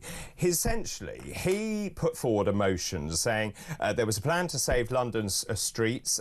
He says it would recruit close to 1,000 new police officers. Essentially, what he said was cut down on the number of people who work in City Hall, put that money into frontline policing, and this should be cross-party. And he specifically said to Sadiq Khan, do I have your support on this matter? To be cross-party, to make sure that we get police officers onto the streets in London and to stop kids being stabbed to death. This is the clip. The year's only just begun, and already we've seen at least 9 major stabbing incidents on our streets. On the 1st of January, 25-year-old man stabbed on Oxford Street. 5th of January, double stabbing on Kilburn High Road. 6th of January, 18-year-old man stabbed on Prince Imperial Road. 7th of January, we know the tragic murder of Kellyanne Bokassa, stabbed in broad daylight on a bus. Also, 7th of January, reports of stabbing in Mile End. 11th of January, stabbing and 2 shootings in Homerton. 13th of January, father of 2, Gregory Castillo Volquez, stabbed to death in Haringey. And on the 14th of January, stabbing outside City and Islington College and also on Ilford High Road. My team has been working on a budget amendment where we would like to fund almost 1,000 police officers to deliver a targeted knife crime task force. And the way we do this is reduce the cost of your staff budget back to 2016 levels. That will give us the funding to do this. Now, obviously, I can't table that as a budget amendment on my own. I need support from other groups. Would you encourage members of other groups, perhaps your own group in the Labour Party, perhaps the Conservatives, perhaps anybody, to second that amendment so that it can be discussed and debated in full next week at the budget meeting? As a rule of thumb, I never encourage anyone to work with Reform. Thoughts? I can't believe it. And people should be extremely annoyed by that. Imagine politicising knife crime. I thought he was so sensible, what he was saying. There was nothing in there at all that was controversial. It was a case of, if we rearrange some funds, we can literally help people from stop being stabbed. And the answer, so arrogant. So arrogant. And I thought Susan did a great job as well, actually. It's not a political issue. What Alex was saying was we need to come together because kids are dying on London streets. Yeah. I mean, he was reading out every day someone else. I mean, those aren't stats. That's someone and their wider family and their friendship and their community. It's awful. And and what that comes across, it just comes across like he doesn't care. And Susan Hall, I thought, was excellent. Yes, me too. Yeah, I do. And I've met Susan a couple of times, and I think on that she was right on the money. Maybe she should hop over as well. But what bit did he not understand? No. I actually don't know, and I don't know whether he was trying... Potentially, maybe he was trying to lure her into saying something that he was trying to get her to say racist. Pakistani grooming gangs. That's what he was trying. But even if that is the case, it's still factually correct. But that's what the BBC call it, and that's what Channel 4 call it. That's not a hidden secret. That's just a way of describing it. It's not because it's racist. It's because it's a describing term of a group. I have to say I found the whole thing extraordinary for both clips. Let me know your thoughts on that, please. 0344 499 1000. Does Sadiq Khan do... Sir Sadiq Khan, A, should he lose that? B, does he do a disservice to Londoners and actually to the way that local government is seen around the country? 0344 499 1000. Those calls charged at the national rate. Let me just bring you some breaking news. Reports are that a ceasefire between Israel and Hamas is officially due to begin tomorrow morning at 6:30 in the morning. That's reports that a ceasefire between Israel and Hamas is officially due to begin tomorrow morning at 6:30. We'll bring you more on that after this break. This is Weekend Breakfast. Good morning.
Across the UK, on DAB+, on YouTube, on the app, on your mobile, the home of common sense.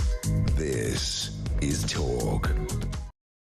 Welcome back. Weekend Breakfast 7:36, Saturday, January 18th. I'm joined by Harrison Norman Varty. Lots of you getting in touch about those Sadiq Khan clips. Sir Sadiq Khan, as Harrison rightly says. David, this is Dave in Bristol. Sadiq Khan has no sense of duty except to himself, making money, oppressing motorists and confusing, and needs to stop London descending further into crime-ridden, congested bedlam.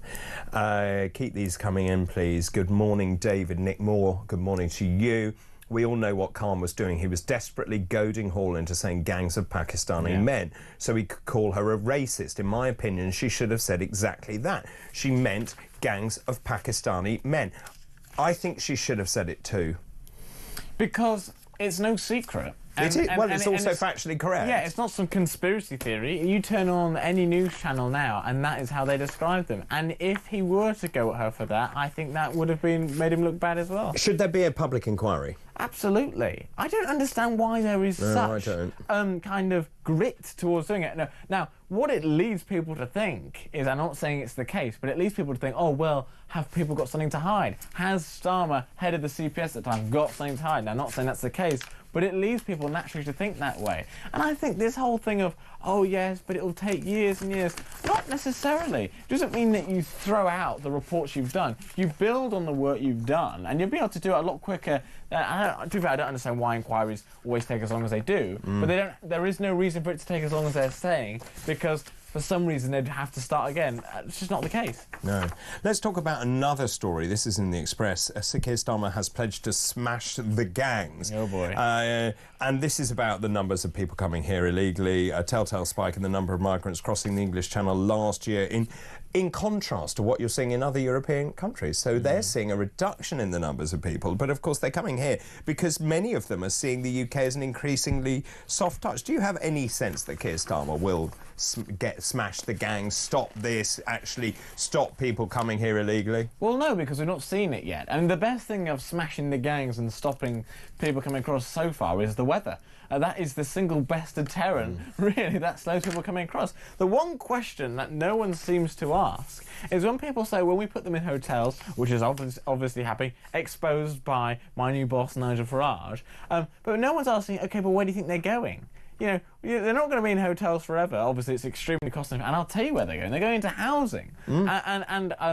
One thing that I have been discovering at Elmbridge, where no one talks about it, no one even thinks that it's happening, and it was only because I had a one-to-one meeting with the head of housing to understand where are people going, and out of, you know, it turns out it comes. What the government is saying to councils like mine is, oh well, if you buy a house, then we will do pound for pound, kind of 50% off to help you house them. So what councils are what my council did was buying up properties to put them out of the hotels, because what the government said, because the local authority isn't responsible for paying for the hotels. That was central government. But central government would then go, you have got till August, which is what they said to Elmbridge, to move them out of the hotels, otherwise you're liable for the cost. So then the council goes, oh... Well, this is also so central government can say we've actually reduced the numbers in hotels. Yeah, central government is more at fault than local government, hands down, and that was the Conservative government. And what they're now doing is they're goading people into the local government into buying, you know, when I said how many people are on our housing register, there's about 2,500 people, and yet we've just bought homes for these. Don't get me wrong, I'm sure they probably need them, but so do people that have been on these waiting lists for years and are desperate. So it's a really, really bad PR and awful stunt, and we've got people sleeping homeless on the street. And the reason why they did it is they said, well, yeah, well, if we didn't do it, they'd be in a category of homeless. I said, well, what about people already homeless? We said, well, they're men, they're different. And it's because they're being different. If you're a male who is homeless, it's different to then if you're a woman and child, you have priority over them. So then I said, okay, well, what about the young men who are in the hotel? Well, we relocated them up to Nottingham and Ipswich and other areas, kind of thing. So I said, well, did those homeless people get the same treatment? And it was a bit, well, it's very hard to house a homeless person because landlords aren't likely to take them in and stuff like this. So it's very, very wishy-washy, and I will be trying to get down to the bottom of ahead of our next full council meeting. So I'm kind of giving away my position now, haven't I? Yeah. But it needs to be exposed.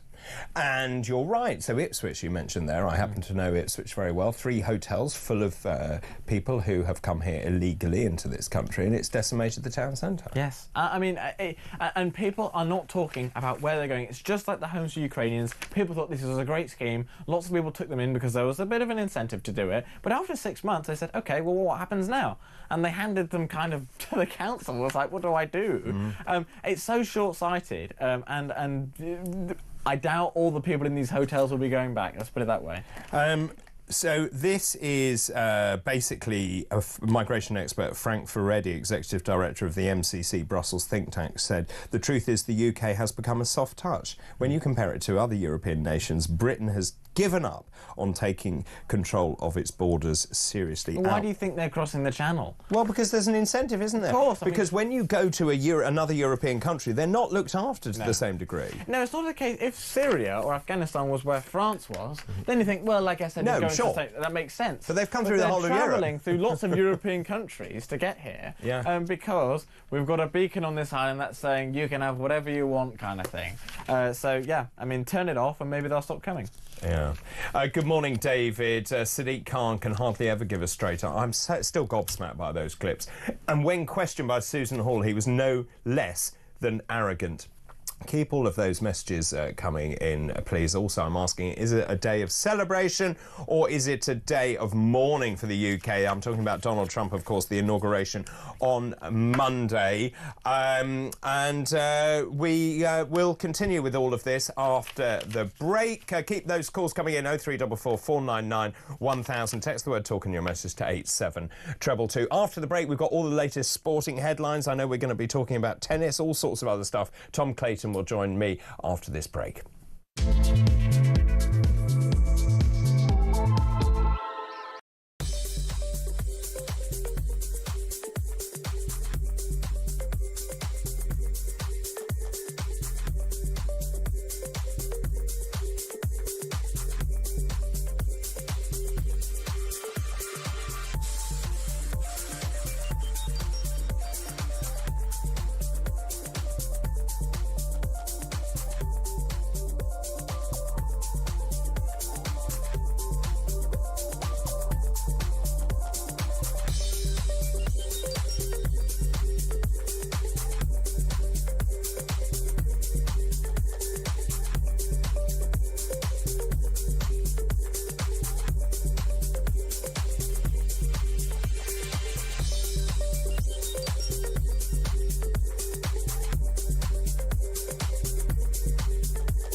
Remarkably, when I spoke to Jimmy's family yesterday, they said that when Jake Fari was being released, they sat down and decided that they could forgive him to the extent that they hope he would move on. He would start a family, get a job, turn his life around. And it seems now that having failed to do that, Jamie Mizen's family are actually quite happy that this criminal has been put behind bars, him having to spend a year now back in prison. That's the length of time before he can apply again for parole.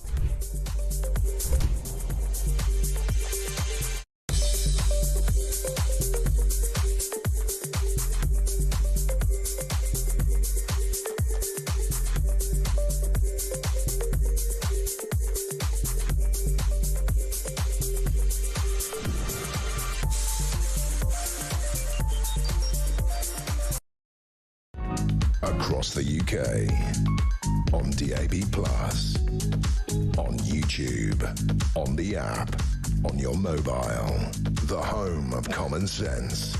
This is Talk. Welcome back, 7:46, Saturday, January the 18th. Loads of you getting in touch. I just want to bring you some breaking news reports that the ceasefire between Israel and Hamas is officially due to begin tomorrow morning at 6:30. This is Israel's government has approved the new Gaza ceasefire and the hostage release deal with Hamas, paving the way for it to take effect tomorrow, as I've just said. The Security Cabinet earlier recommended ratifying the agreement. It supports the achievement of the objectives of the war.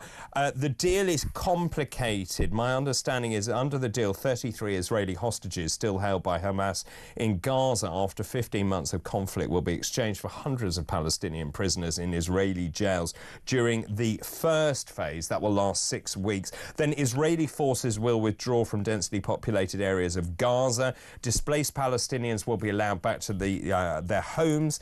Hundreds of aid lorries will then go in. There'll be more negotiations. The final stage then involves the reconstruction of Gaza. I mean, that's going to take years, isn't it? And the return of any remaining hostages' bodies. The first phase, the hostages to be released, according to Qatar, which brokered that deal, includes civilian women, female soldiers, children, the elderly, the sick and wounded civilians. So that ceasefire between Israel and Hamas officially starts tomorrow morning at 6:30. Shall we I'll just do one message, actually. Good morning, David. Great show as always. Thank you, Gemma. Gemma in Toaster. I think we should be celebrating Trump. At least someone will be fighting for the British people, which is more than our own government are willing to do. Keep all of those coming in. Good morning. This is Dryden's. Good morning to you. It's a day of mourning for Starmer, David, and his cronies, but it's a day of celebration for the rest of us. Keep all of those messages coming in. But now let's do something different. It's time for Tom Clayton's Sporting Weekend. Tom Clayton's Sporting Weekend. It still amuses me. I'm sure it does. Morning. Lovely plum colour. Thank you. I've worn this colour, I think, at least once every 2 or 3 weeks for the last couple of years. I do. I'm a very much a block colour kind of person. I think it's appropriate for autumn.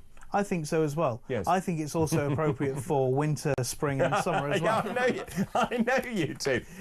Where shall we start? So shall we start with this front page? Farewell to the lawman. Now, you and I spoke before we started this programme. Yeah. This is Manchester United legend. Dennis Law has died aged 84. He was nicknamed the Lawman. He became one of Old Trafford's most loved players after joining in 1962, very sadly battling dementia.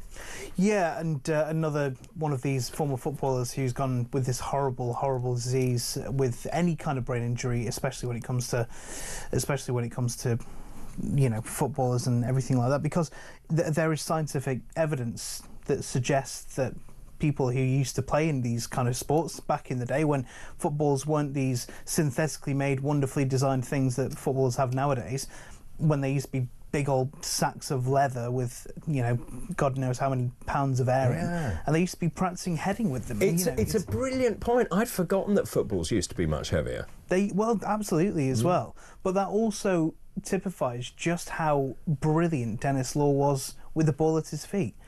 Because he was, frankly, phenomenal. And he is known as one of the Holy Trinity at Old Trafford, to be considered among some of the best players in Man United's history, not just of his era, but of the whole of Manchester United's history, is remarkable. The fact that he shares a statue with Bobby Charlton and George Best tells you all you need to know. He was an absolute legend of the club, played over 300 games, won 2 league titles in the 1960s when Man United, truthfully, weren't probably the team in vogue at the time, but they still managed to do it. They still managed to push through, and he really is, you know, it's such a crying shame, because to go with a disease like this, look, at the end of the day, he was 84, so he'd still lived a very good, long life. And he leaves a legacy. Point. He leaves a phenomenal legacy, but at the same time, still very sad. Yeah, absolutely right. Should we talk about Eric Haaland? Erling Haaland. Erling Haaland. I got it right second time. To the blue half of Manchester. And this one, shall we say, a slightly different story, because Erling Haaland, the Manchester City striker, has been handed no less than a 9.5-year contract, which in football terms is absolutely outrageously long. Now, bear in mind, the average football contract is 2-3 years. So he has a release clause about halfway through. So basically, about halfway through, clubs can come in. They can trigger. So they can say, for example, Real Madrid wants to buy him in 4 years' time. They can say, we'll pay X amount of money, and then, you know, providing Haaland is happy to do that, then deal's done. Wow. But up until then, the club, you know, any club who wants to buy him has to come in and basically pay off the rest of his contract. How much is the deal?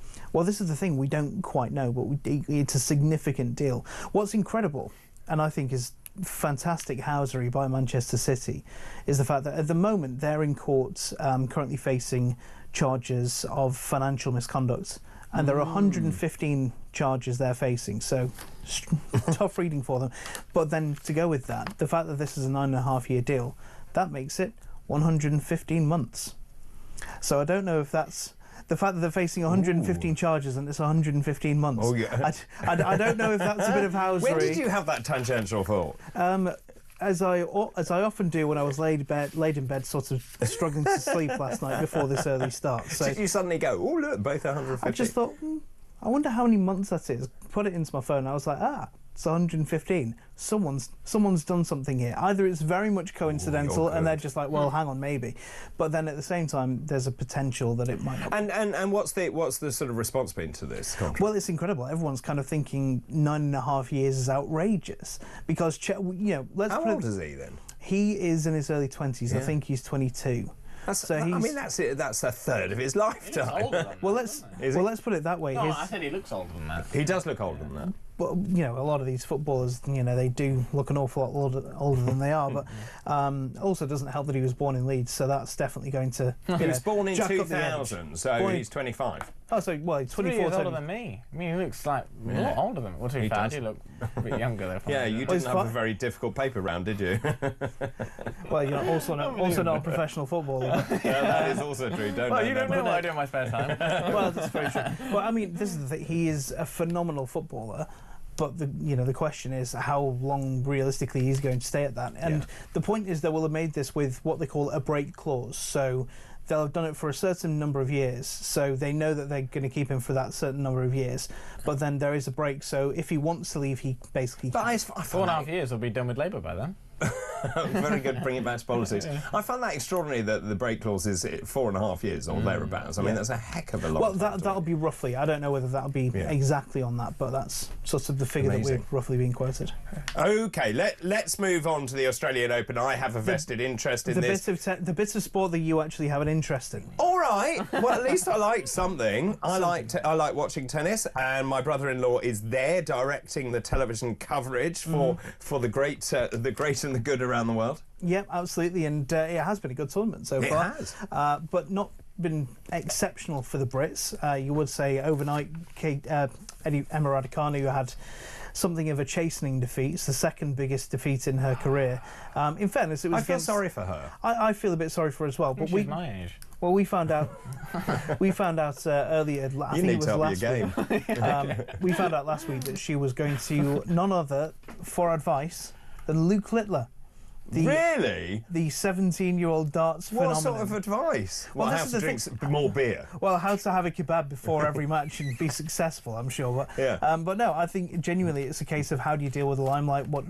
I think it's less a case of she was asking for advice. It was more a case of sharing. So does she suffer from sort of stage fright? Is that part of the problem? I don't know about stage fright. I think the lights came on very, very quickly for her, very, very bright. And she was sort of thrown into that ascendancy, wasn't she? And everyone was saying she's the most incredible player, and maybe it was too much too early. I think it was, and that's unfortunately a symptom of what the British media does. It's what world media does. They put these people on a pedestal, and it's not a case of necessarily they want to be knocked down a peg or two, but what it is then, it maybe becomes a bit of a, maybe she wasn't that good, and maybe we shouldn't have gone too far. But I do feel a bit sorry for her. 6-1-6 love was the defeat. Even against Iga Swiatek, who's world number 2 and is by, in my opinion, probably the best player in the world in female tennis at the moment and probably the favourite for the tournament. It's a bad defeat to take as a Grand Slam champion. Now, let's talk about Jack Draper, because he's doing rather well. He's doing very well. He's into the 4th round. Yeah, that's incredible. Although he's had a couple of tricky matches so far. And I say a couple. He's gone 3 matches. He's played all 15 available sets in those 3 matches. So he has had to really fight to stay in the tournament. And then next up for him, a nice tricky affair, shall we say, against Carlos Alcaraz, who is, by the way, he's 20 years old. And is looking even better than everyone else expected. So is Draper going to go out of that? I'd be surprised if he stays in, but that means he's going to go out. I don't want to say it directly, but I think it's a possibility. Yeah, I do. I wish him all the best, and I hope he does well. So do I. Just in case he's watching. Yes, well, he always watches. Absolutely. He always takes. Of course. Live from Australia. Live from Australia, yeah. Tom, thanks ever so much. Really good to see you, as always. That was, of course, Tom Clayton's Sporting Weekend. Tom Clayton's Sporting Weekend. Right, young man, you gave me some stories which I've managed to lose. So here we are. We were talking about Sadiq Khan earlier. Loads of messages coming in about Sadiq Khan. You found a little story about Sadiq. I have. Yeah, in the Mail. It says, Sir Sadiq Khan is to be investigated over whether he broke anti-sleaze rules by accepting £3,000 worth of free tickets to see Taylor Swift at Wembley last year. London's Labour Mayor took 6 £500 tickets from LS Events, which is a production company that has worked with City Hall as a contractor, with internal rules stating that particular caution should be taken around gifts from companies who hold contracts or are likely to bid for City Hall contracts. Yikes. Yikes. And then very quickly, because time is tight, and I mean very quickly, mansplaining. Okay, yeah, good one. Let me just hop over. Yeah, basically, I don't need to look at it. Okay. Basically, what it is this stupid term mansplaining, just to get at man, which is apparently when you talk in a patronising way. I thought mansplaining was something else, but okay. What do you think it was? Well, I thought it was about men spreading themselves. That's manspreading. Oh, that's manspreading. Well, no wonder I got confused. Yeah, right, I mean, mansplaining. stupid. Oh, so mansplaining is when you are supercilious. If you're a man in position of authority and you're talking down to someone, you're mansplaining. I see. But now they're saying women can do it too. Well, obviously. So it's just called patronising. Okay, well, I'm glad you've got that off my chest, haven't I? You have got that off your chest. Thank you so much for your time. You're as well. welcome. Those 2 hours flew by. I know. Didn't and thanks to your viewers as well. They're always very kind. They are very kind indeed. And of course, that's Harrison. Very smart as well. Why? Because they say they like you. Well, no, not but they're always on the money with what they say. Of course they are. So yeah, it's talkTV. Good bunch. Yeah, it's talkTV. Harrison, thank you ever so much. Harrison Ormond Varty there, head boy of Elmbridge, Reform UK councillor for Elmbridge. Keep all of those messages coming in this morning, please. Trump's inauguration. Is it a day of celebration? Is it a day of mourning for the United Kingdom? 0344 499 1000. After the break, we're going to be talking about news from across the pond. Caroline Faraday will be here because, of course, the inauguration is on Monday. She'll tell us all the latest on that. The ceremony is being moved from outside inside. What does that mean for those people who were hoping to attend? Also, our head-to-head follows straight after that as well. Keep all those messages coming in, please. We've got also, we'll be talking to Andy Williams, Fiona Connor in the head-to-head as well. This is Weekend Breakfast. Good morning.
across the UK. On DAB+, on YouTube, on the app, on your mobile. The home of common sense. This is Talk.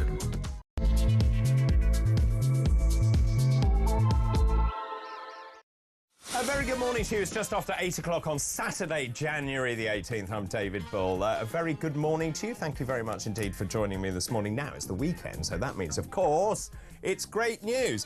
Today is No Phones at Home Day, a day to encourage people to disconnect from their devices and focus on spending time together and interacting in real life. Hooray, I say. Now, much more importantly, it's Winnie the Pooh Day today, a day in tribute to one of the most beloved characters in children's literature. Today marks the birthday of the author A.A. Milne. Oh, yes. Time for my stoutness exercise. And talking of birthdays, Kevin Costner, the award-winning American actor, who's dad of seven? He's single, by the way, ladies. He's single, but you've got to take on 7 kids.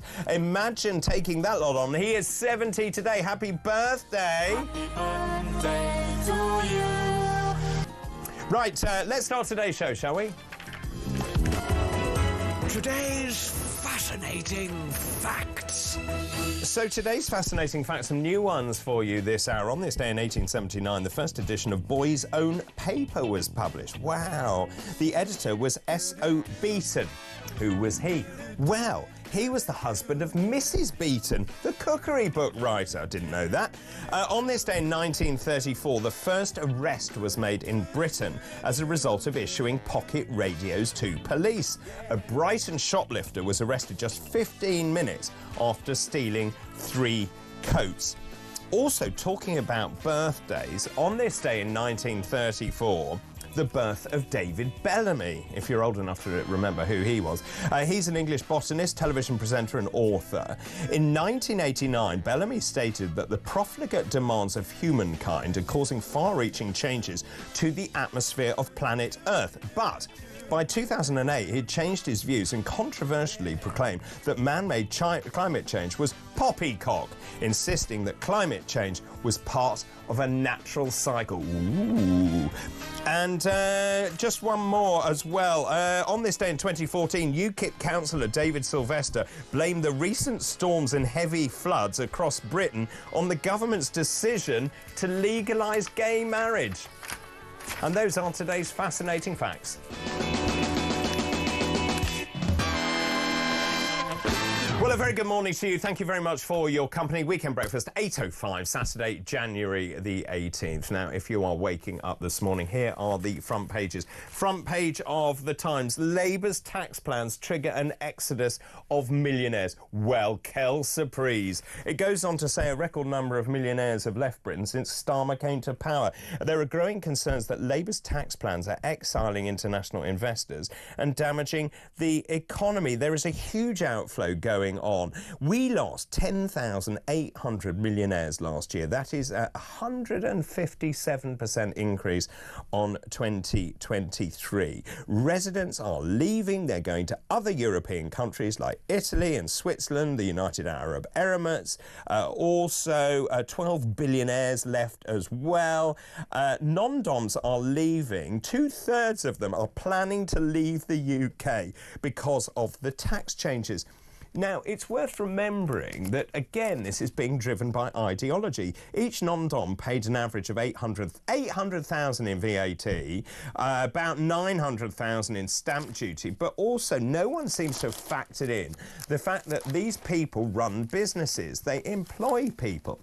And they also make the economy grow. David Hawkins of Foreign Investors for Britain, a group representing the non-doms, described the government's policy as a monumental act of national self-harm. The front page of the Daily Telegraph, this is about what's going on in the States. I'm talking to Caroline in just a minute. Front page of the Daily Telegraph, Trump to rule on Starmer's Chagos deal.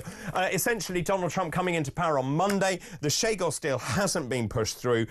Now the Labour government has kind of turned face and is saying, oh, well, we've done it, so Donald Trump can cast his eye over it. My feeling is that Donald Trump will say no to this deal I don't understand this deal. Mauritius has never owned the Chagos Islands, so apparently we are meant to give it to Mauritius, but also pay a huge amount of money to rent it back from Mauritius, something like £90 million a year to secure that airbase. The new Prime Minister has demanded £800 million per year and billions in reparations. Starmer also this morning, FT, says, oh yes, I'm looking forward to working with Donald Trump. Yeah, well, you don't have much choice, do you? And of course, I should think he's very aware that Nigel Farage has the ear of the incoming president. And then the Daily Express, just when you think they can't make any more political mistakes, the Daily Express, don't you dare target the triple lock again.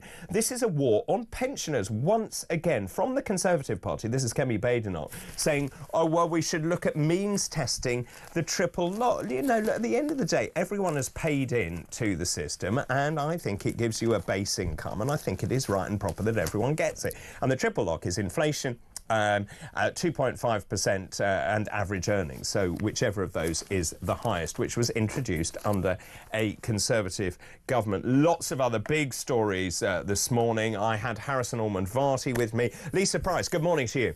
I really enjoyed your new guest, Harrison, this morning, a bright, young talent.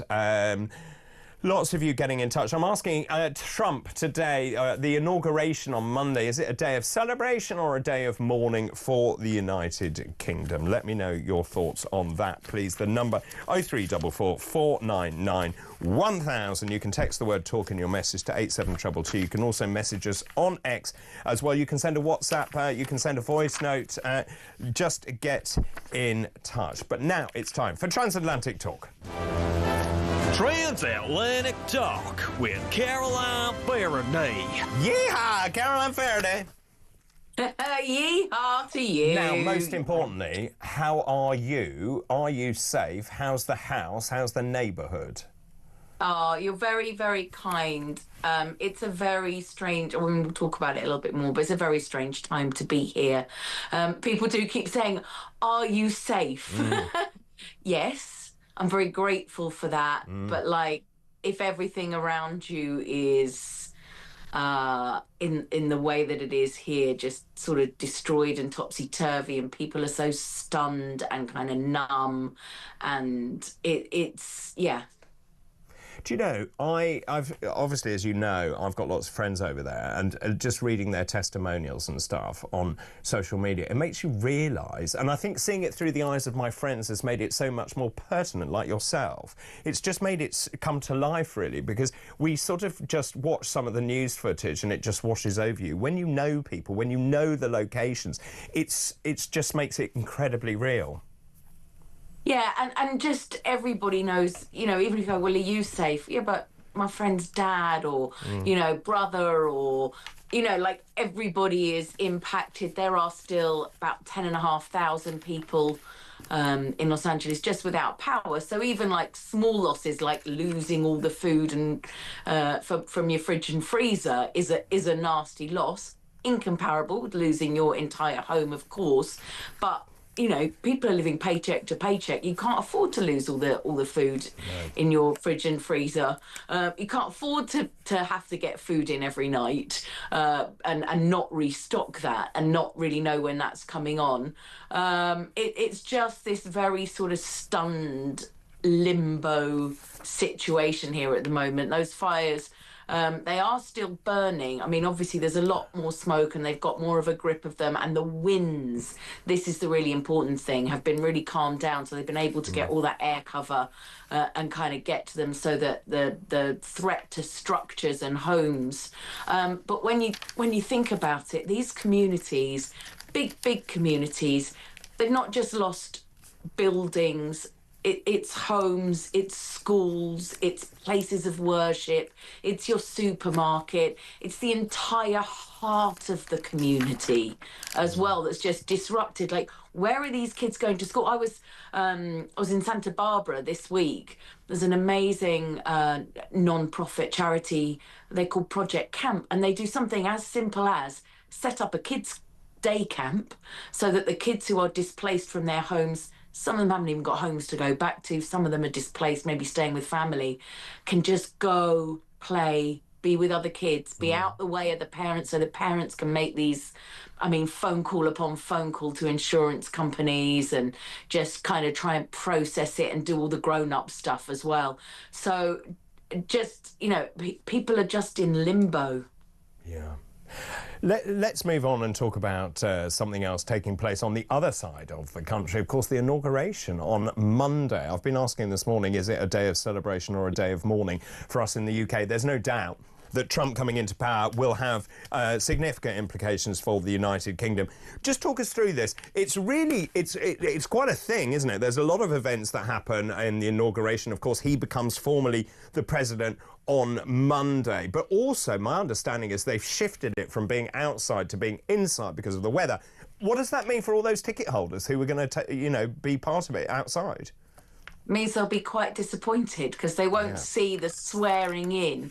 That's all going to happen inside now, inside the rotunda. But honestly, the decision was made because it was dangerously cold. It's not even just sort of Trump being outside. It is those you know, spectators and people who want to see this all go on and sit out there. You just can't have them. It's something like somewhere between -6 and -10 in your numbers. So you just can't have people sitting outside, and not just the guests, like the law enforcement and all these kind of people. So it was decided that it was too risky. That video's hilarious.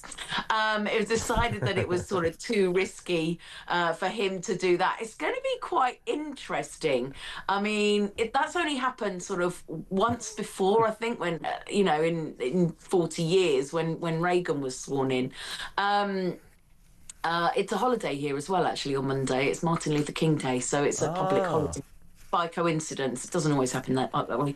Anyway, so musical guests. Yes. Carrie Underwood, big country music star. Yes. You know that song, I'm proud to be an American? Yes. That's Lee Greenwood, and that has become a bit of an anthem for Donald Trump. So Lee Greenwood is performing at there, and Wild, but the Village People now will be doing Macho Man. And well, this is hilarious because so Bruce Valanche, who is very well known, he used to write the Academy Awards. Bruce was my neighbour in LA. He's gone on. He's basically said the Village People aren't what they were. I don't think any of them are the originals. I don't know, they put a statement out. I'm not, you know, massively well versed in them, but they did put a statement out. Yes, you are. Saying we want to be part of this, even though our preferred candidate didn't win. But I mean, it is kind of funny because it's such a gay anthem. It's a massively gay anthem, like in the Navy and all the other ones that go with the Village People, and of course YMCA. But Macho Man is something that's been adopted by Trump. Isn't it? What a macho man. Macho man. So Village People, obviously, but also, doesn't he have to run round? He's got something like, so it starts with a church service, then you've got the music, then the swearing in, and then he will then go and sign documents, there's a parade, and then he's got to go to 3 balls in the evening. Oh, yeah, but he's not having to get the bus, is he? I mean, he'll be shepherding around with all of the things that are accommodated to him as the President of the United States. I think he'll be fine. You don't have to worry for him. I was worried for him. I'll tell you, there is one interesting guest and one interesting absence. A lot is being made of Michelle Obama not attending. But the interesting attendee, you might be surprised by, Mike Pence, who, of course, he fell out with his former vice president. And he fell out with him 4 years ago when Mike Pence wouldn't overthrow that election in 2020. But Mike Pence will be there. Apparently, he feels that it is very important for the surviving presidents and vice presidents to be there. So he will be there, even though they are no longer, I think, on each other's Christmas card list. Can I just show you a picture, actually? This has been brought to my attention by Tommy. This is a picture of the current US ambassador, Jane D. Hartley, only the second woman to hold this position, at her residence, Winfield House in Regent's Park, with 4 ex-Prime Ministers, Cameron, May, Sunak and Brown. She's leaving. She says, I've been so grateful to call these great leaders friends during my time in the UK. The transition begins as Warren Stevens takes over the position in Trump's government. Do we have that picture that I can show you? If not, I'll come back to it. You want to draw it with something? It'd be really Well, it's just a really interesting photo. I'll come back. Yeah. I'll come back to that because obviously we're having some technical problems. Just in terms of that, so America very, very divided, as we know. What's the response to Trump's inauguration? I assume division. Yeah, I mean, it's interesting. This week they've done all of the kind of swearing in, or rather the hearings for his kind of team. It looks like he will get those people through. Some of the more controversial ones dropped out, like the Matt Gaetz's early on. So I mean, there are some pretty controversial choices, like Pete Hegseth amongst that. So that's really what's been going on. And I think people are just watching and waiting, wondering, is he going to do the things he says he's going to do? Is it going to be chaos? It was, but previously it was quite a lot of chaos and internal fighting. Will that be different this time? Will he do the things, obviously, that he and Biden have both taken credit for what's happened in the Middle East? He also made promises about trying to settle things in Ukraine.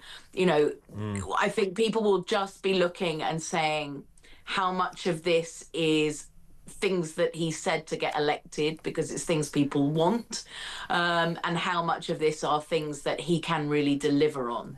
Let me show you that picture now, if I can. This is the current US ambassador, Jane D. Hartley. This is because she's leaving. I mean, it's a quite impressive photo, this. She's got 4 ex-prime ministers here, Cameron, May, Sunak and Brown, cross-party there. What a job to be giving up. I mean, it must be marvellous to be the American ambassador to Britain. Very nice, isn't it? Very nice. You have to get to know a lot of different prime ministers because you kept having so many, I guess. It was a revolving door of prime ministers, wasn't it? I mean, look, I've been asking this morning whether it's going to work in our favour having Trump in power. Look, at the end of the day, you and I have spoken about this. He's an Anglophile. He is British British. Well, not by birth, but anyway, his heritage is British. So. There's been an enormous pivotal kind of turn by the Labour government. They're now saying, well, we're not going to expedite the Chagos deals. It's up to Trump to have a look at that. And basically, they're changing their tune. Yeah, I mean, they've got to play ball when it comes to Trump. He's got an awful lot of power. And he's quite easy to read, really, is that you have to sort of flatter him and tell him that, he's important. And then also he likes a bit of leverage in what he's doing. So, that's fine. If you want this, what can I get out of it? Well, that's right. And of course, he's very much like, into that kind of leverage. Well, he likes deals, doesn't he? Situation. So, yeah, he that's how he's very transactional, I think, as a person. Can I just ask you about this? Joe Biden is commuting the sentences. So this is the last thing he did. He's commuting the sentences of nearly 2,500 people convicted of non-violent drug offences 3 days before he leaves office.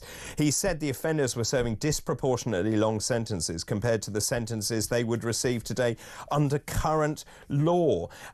He also commuted the sentences of 37 out of 40 federal death row inmates and issued a waves of commutations and pardons, as we know, in December for many, including his son Hunter Biden. It seems it's a very odd system, isn't it? The president just decides. It's really weird to get your head around. Yeah. But there'll be certain things. So some of that is political in that Donald Trump actually had more people put to death off death row. There's probably a proper phrase for that, when he was president the first time. So I think he'll be mindful of those people no longer being on death row. Quite often they're on death row for an awful amount of time with various appeals and that and the other. So those people are, people that might have definitely ended up with a slightly different ending, so to speak. Yeah. And then these older sentences, as I understand them, are sort of what they, non-violent drug crimes, where the seriousness of those, or where they were perhaps sort of a little bit harder on certain demographics, that they kind of commute those sentences. But I mean, I think it's sort of weird that you can do that as president when you leave. Yeah. But I suppose it shows the change in constitution. The United States is very different. I mean, you've got this national figurehead who can decide, right, you don't face the death penalty, even though they've been through the legal process. Yeah, but then, you know, where's the separation of powers? But anyway, what do I know? Well, look, I'm really pleased that you're safe and that you're coping okay, and send my best wishes and love to everyone over there, because I know they're really, really struggling with those horrific fires as well. Caroline, always such a pleasure to talk to you. Caroline Faraday, broadcaster, journalist, our USA correspondent. That was today's Transatlantic Talk.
BBC just once again, lovable Auntie Beeb. Oh, you know, don't misgender anyone. Oh, don't be a climate denier. For instance, you know, have a song that's mocking Keir Starmer over the winter fuel payment. No, that we're not going to play that. Oh, but you know, if you murdered a 16-year-old boy in cold blood in a bakery in 2008, and you're out and you're rapping about it, and you're rapping with lyrics where you're basically glorifying the crime that you committed that took a young life, not a problem at all.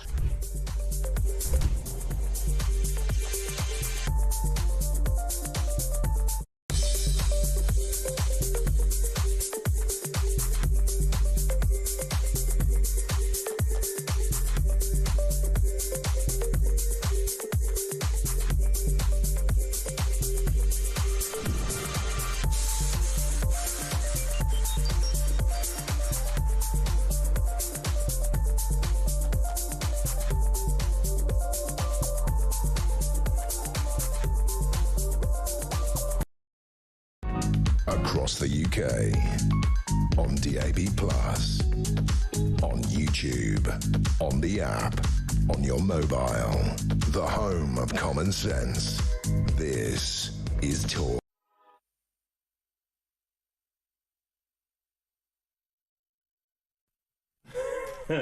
Oops. Morning, 8:26. Technical problems, so all caused by me. Good morning, 8:26, Weekend Breakfast, Saturday, January the 18th. So many messages coming in. Please read this, David. This is Mike in Whitney. I'm reading it. For the millions of Brits who have watched the rapid decline in our country due to the Tories' incompetence on everything, especially migration, and their obsessiveness with trying to change the way the Earth orbits the sun by erecting thousands of windmills in the North Sea, it is agony knowing, although no one wants the Conservatives or Labour, we have no say until 2029 to get rid of them. It doesn't seem right that a few MPs are allowed to trash the country. That's Mike in Whitney. Thank you for that. that. Lots of you getting in touch as well. This one says, good morning, David, about the triple log.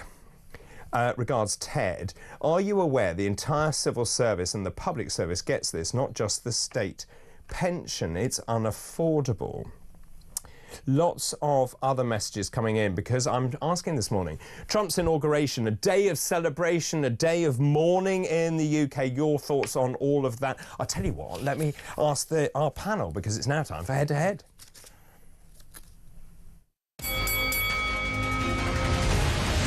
Head to Head.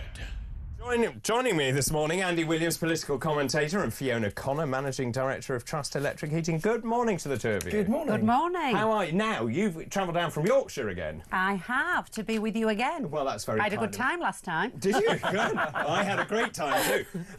But you came down last night, I think. Yes, I did. Do you feel better?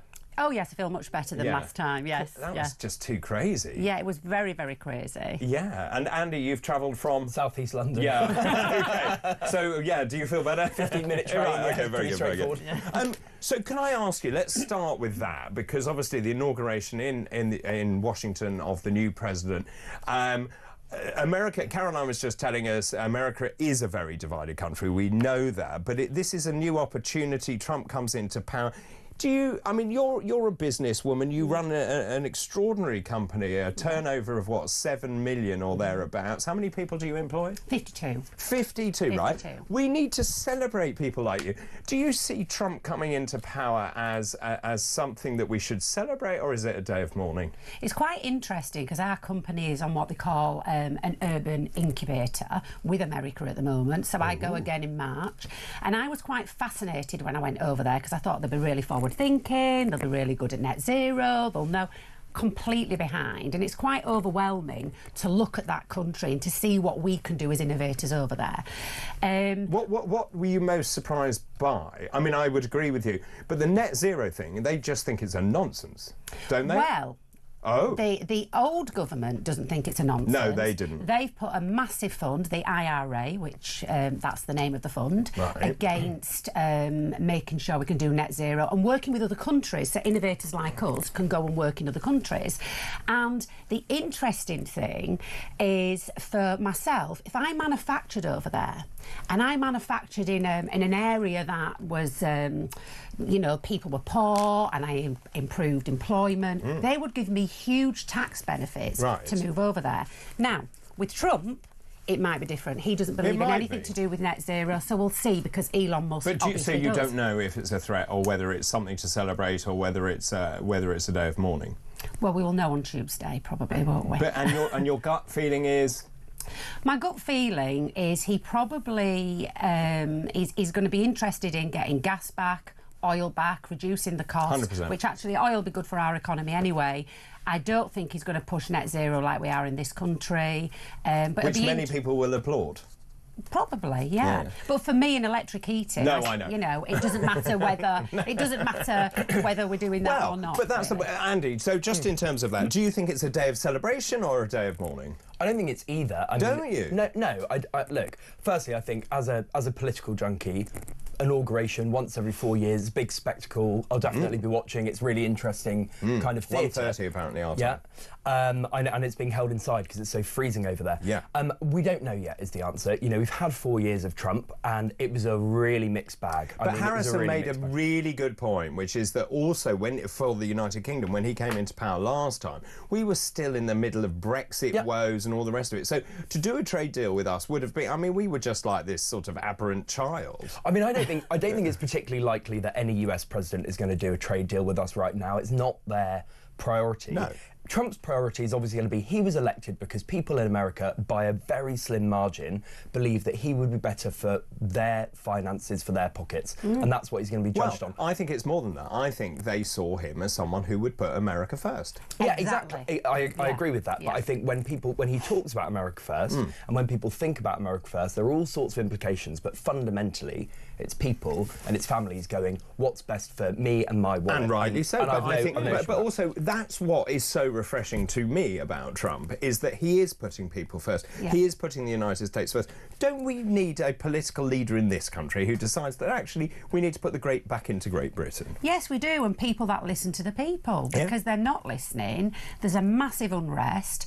The manifesto for Labour was change. Change can always be difficult, but at the moment, the change has gone in a completely different direction as we're doing so many U-turns. Well, that's right. So the change happens every day. Yes. And we change our policy every day. Can I say one other thing You about can. Trump? Which is, the thing that we need to be really concerned about, I think, and wary of, there are two things. Number one is democratic norms. You know, he really did push the boundaries of what it is to be a democracy when he was president last time. Some people might say, oh, well, we don't really care about... Well, in the sense of, you know, the way he behaved with the, you know, pushing the boundaries of the law, with appointing people to certain roles. I mean, this is within the law, but he stacked the Supreme Court, and that's going to have implications for long term. That is completely legal, absolutely.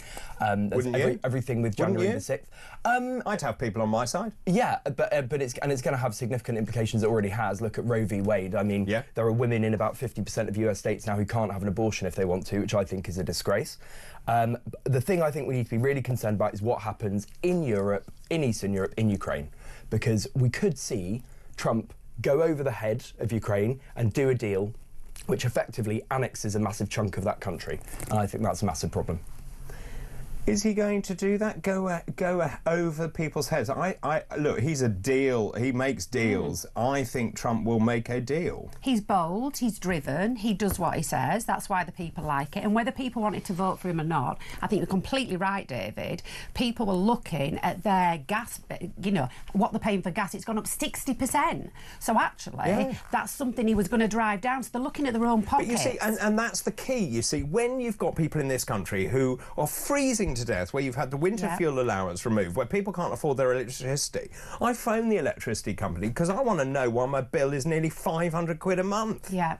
And one of the things that he's doing, I mean, I'm quite interested to see how it plays out with Elon Musk there, because he's putting them straight in to look at regulations, looking at government departments, looking at public spending, which we have been promised as a country. But at the moment, all I can see is that we're, you know, looking at businesses like mine, national insurance hikes, now looking at pensions, etc. Could we learn in this country from someone like Trump, who does put... I mean, that's a really important point about Elon Musk, the Department of Government Efficiency, that lovely acronym, DOGE. So he's head of DOGE, and obviously he is noises off for Keir Starmer. It may be a day of celebration for this country. It's definitely not a day of celebration for Keir Starmer. No, I mean, it's going to put Keir Starmer in a really, really difficult position, because Trump is just going to do whatever Trump and wants David Lammy. and run. Well, I mean, everybody in sort of Western democratic, particularly NATO countries, you know, is going to be putting a huge amount of pressure on NATO countries to up their defence spending dramatically. But that he's is right. a challenge.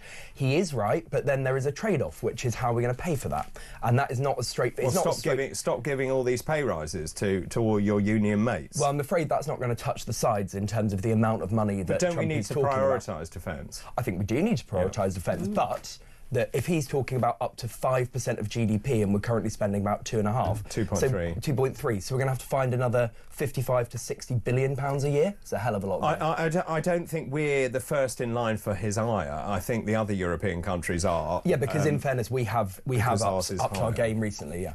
But I think in many ways, actually, Trump will push Europe. He will push the United Kingdom. It's interesting. Let me thank you for the moment. Let me throw that out to you. Is it a day of celebration or a day of mourning? Both of the panellists are slightly out on a limb here, not quite sure which way. Although Andy seems to be saying it's more problematic. Let me know your thoughts, please. 0344 499 1000. This is Weekend Breakfast. Good morning.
across the UK, on DAB+, on YouTube, on the app, on your mobile, the home of common sense.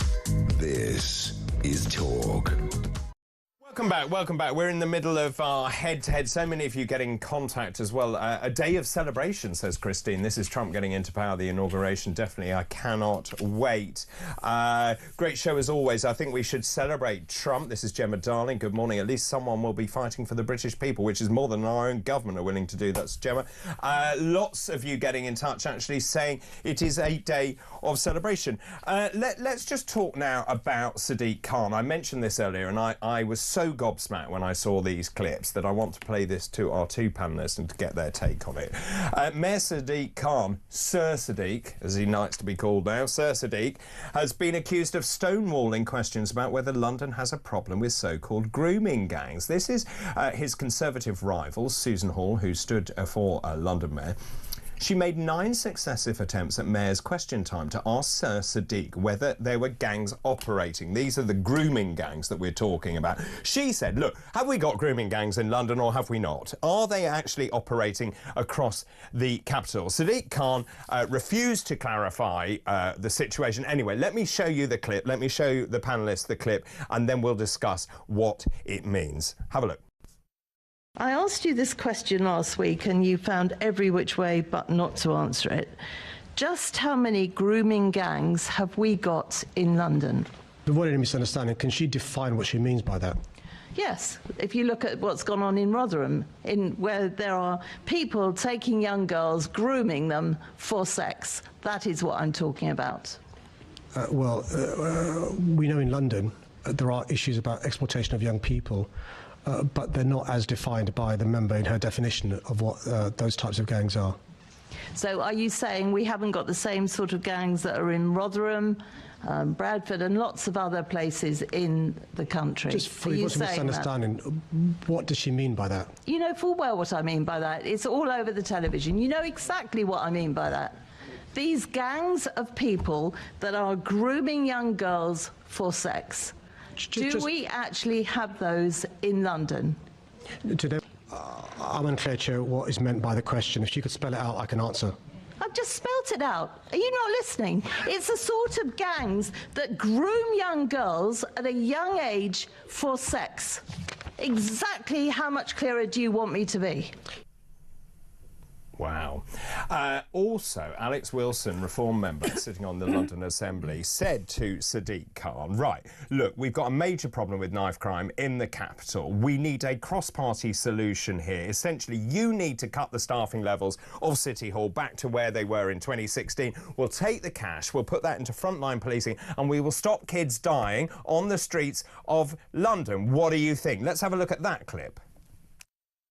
The year's only just begun, and already we've seen at least 9 major stabbing incidents on our streets. On the 1st of January, 25-year-old man stabbed on Oxford Street. 5th of January, double stabbing on Kilburn High Road. 6th of January, 18-year-old man stabbed on Prince Imperial Road. 7th of January, we know the tragic murder of Kellyanne Bokassa, stabbed in broad daylight on a bus.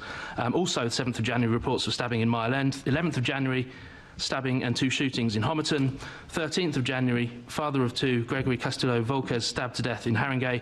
And on the 14th of January, stabbing outside City and Islington College and also on Ilford High Road. My team has been working on a budget amendment where we would like to fund almost 1,000 police officers to deliver a targeted knife crime task force. And the way we do this is reduce the cost of your staff budget back to 2016 levels. That would give us the funding to do this. Now, obviously, I can't table that as a budget amendment on my own. I need support from other groups. Would you encourage members of other groups, perhaps your own group in the Labour Party, perhaps the Conservatives, perhaps anybody, to second that amendment so that it can be discussed and debated in full next week at the budget meeting?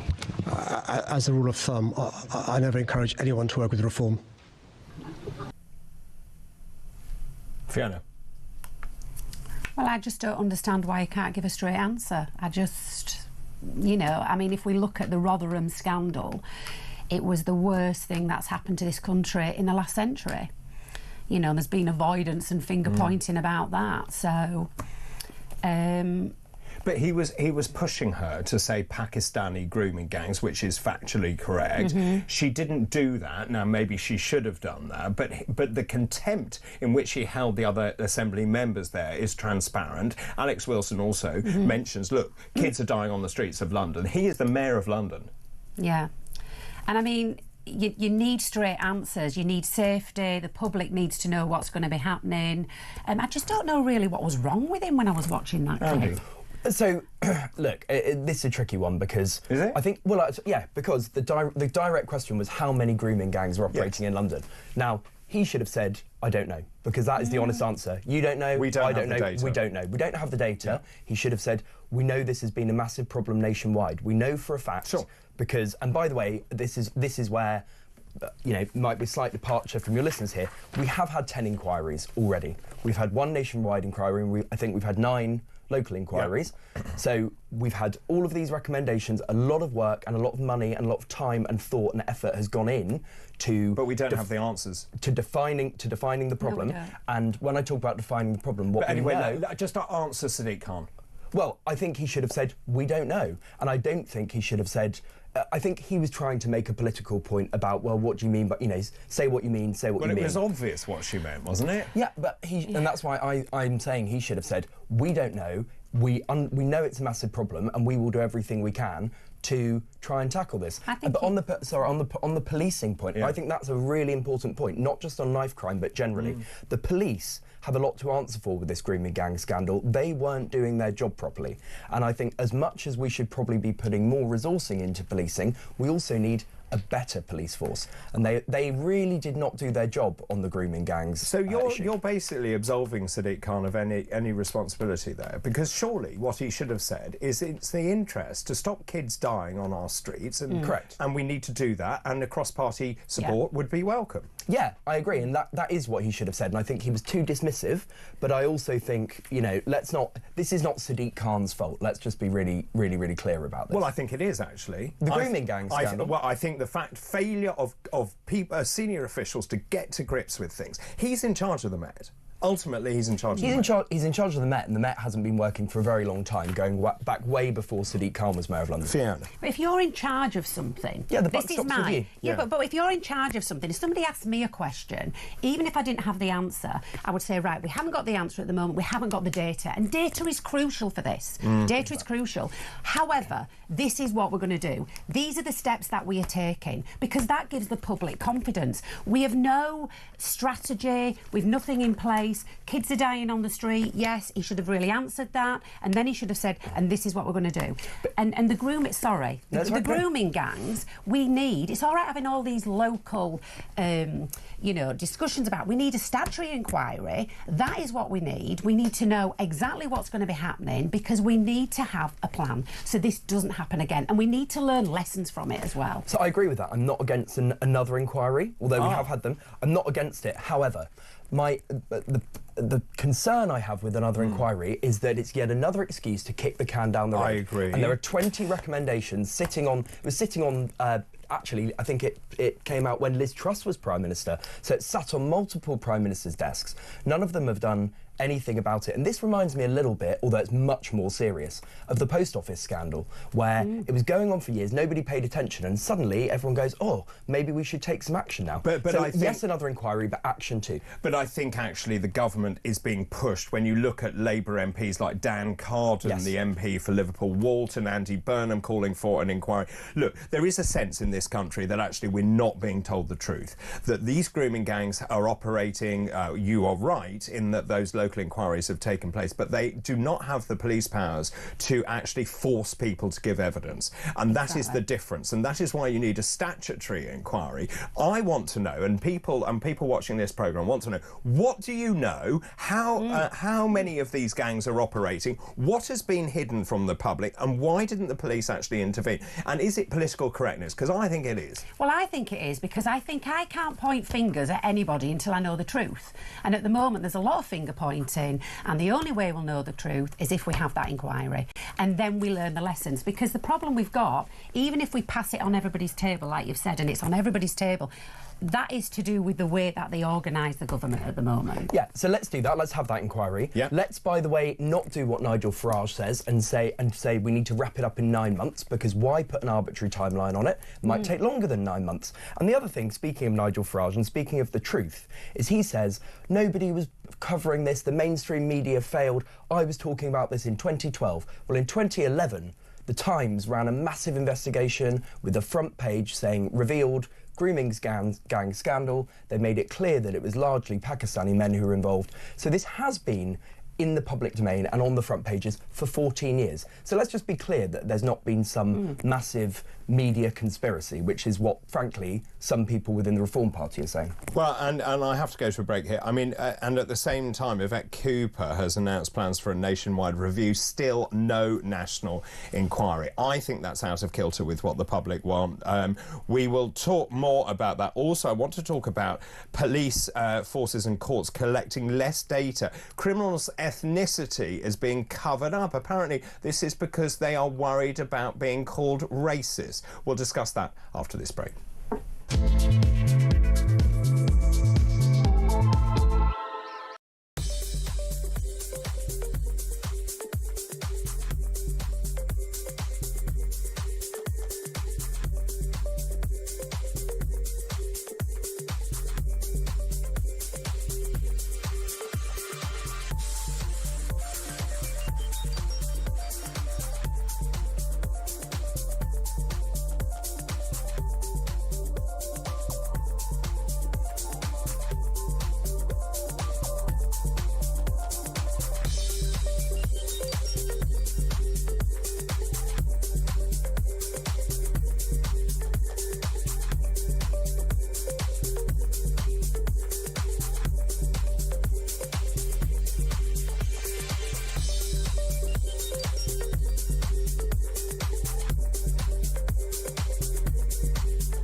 BBC just once again, lovable Auntie Beeb. Oh, you know, don't misgender anyone. Oh, don't be a climate denier. For instance, you know, have a song that's mocking Keir Starmer over the winter fuel payment. I know. No, that we're not going to play that. Oh, but you know, if you murdered a 16-year-old boy in cold blood in a bakery in 2008, and you're out and you're rapping about it, and you're rapping with lyrics where you're basically glorifying the crime that you committed that took a young life, not a problem at all.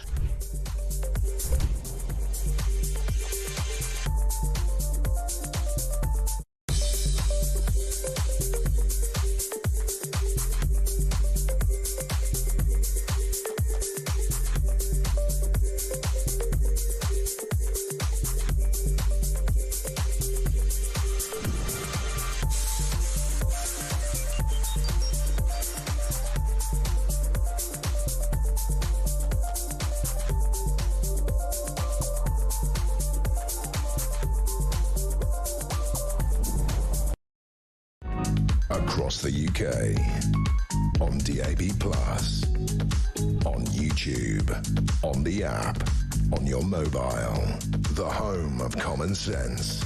This is Talk.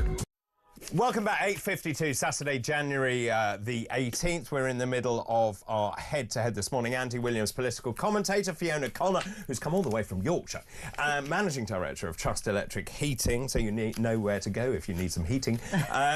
Join me this morning. Let's talk about this. Police forces and courts, this is in the Telegraph, are collecting less data on the ethnicity of criminals than at any time in the past 15 years. Apparently, this is because they are worried about being called racist. Senior Tory MPs claim the growing failure to collect the data amounts to an institutional cover-up. These are figures provided under Freedom of Information laws, shows that the proportion of offences, including child sexual offences, where no data on the ethnicity of convicted criminals recorded has been trebled in the past 15 years. It's gone from 11.6% up to 28.7%. They're being called data deserts. They are basically less likely to record the ethnicity of people convicted in those crimes. There is no other explanation, according to some people, than cultural sensitivity of police and other agencies. Knowing the data is crucial, isn't it? Completely crucial. I mean, we collect data on everything. We collect data at work. We collect data when you're going through the NHS. We look for on every single piece of everything you do. Whatever you apply for is you have to put, you have to tick that box. So I think here it has to be done. And it'd be interesting to see where it isn't being done. Is it a certain part of the country, or is it like UK-wide? Andy. There's an important distinction to make here, which is, so I think, should we be collecting this data? Absolutely. And I don't understand why, 28% of crimes we're not recording this data. Why? Is it incompetence? Is it can't be bothered? Is it, who knows? I don't know. And is it fears of being called racist? Yeah, which it shouldn't be. But this is where I think we do need to make a distinction. Collecting data, yes. Yeah. Publishing it, absolutely not for me. I know there are a lot of people who say that data on all sorts of things. We do, but there are good reasons not to publish data on other things. And I think people who are calling for, every year let's have a league table of which ethnic group has committed the most crime in Britain, and then let's break that down by certain crimes. I really don't want to see that. What's wrong with that? Because some people would say radical transparency, brilliant, sunlight's the best disinfectant, but it is absolutely clear that that certain elements in society would use that as an excuse to go out and not. And to not just say, but to do things that could cause real trouble. And that is my concern. But let's just say, if one particular nationality, and I'm thinking back to notes that I had earlier in the week, let's say, I'm going to be careful, I won't name the country, but there is a particular country where you are more likely to see people who are breaking the law than in other countries. Don't we have a right as taxpayers to know that? I think we do, but in another way, it's how we use the data and why we're collecting the data in the first place. I mean, we are a data-driven country, and when I collect data in my business, I'm using it for analysis to actually give me a clear idea of where I need to go. And I think we have to have a fine balance of this. So you wouldn't publish either?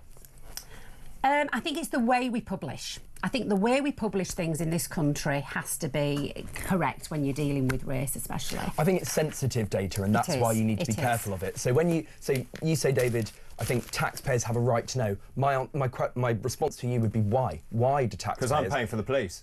Yeah, but you could say that about anything. So I need to know everything. I do need to know. But you're not. No, you don't. Why? And you're not. Why do you?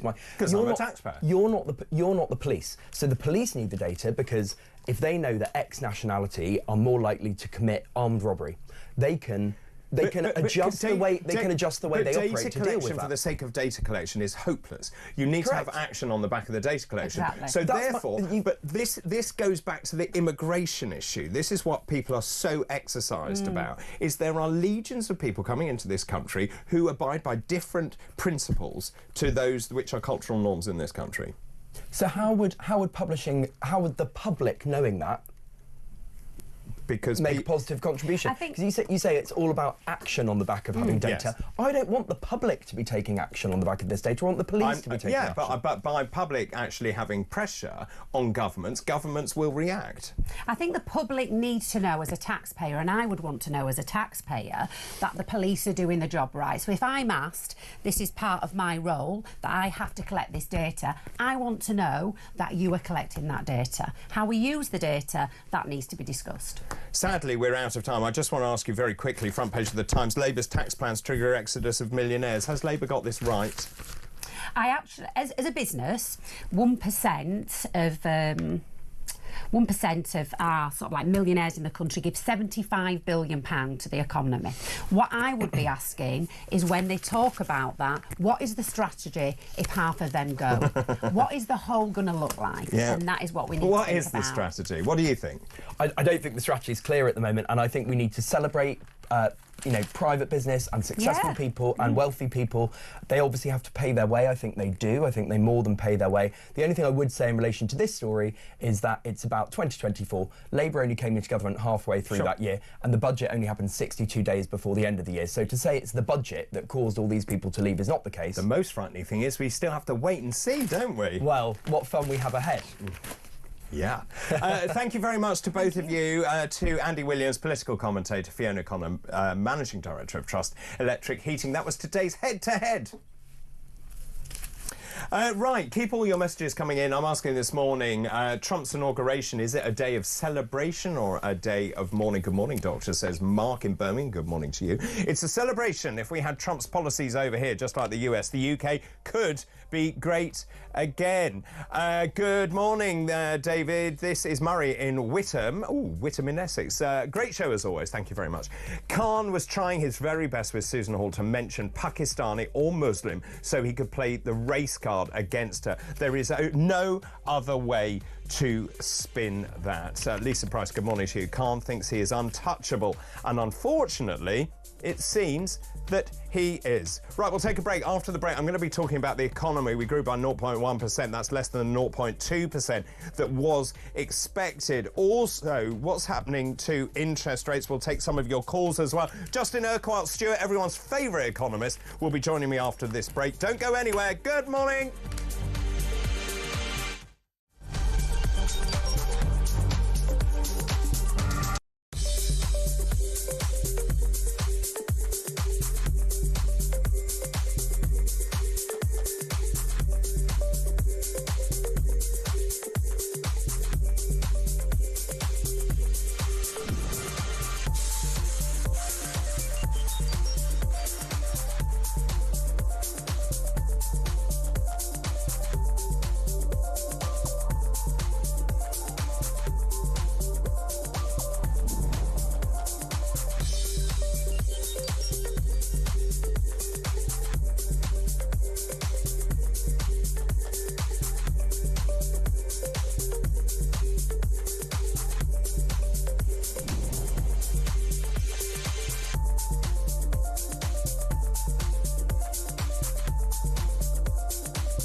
Across the UK, on DAB+, on YouTube, on the app, on your mobile.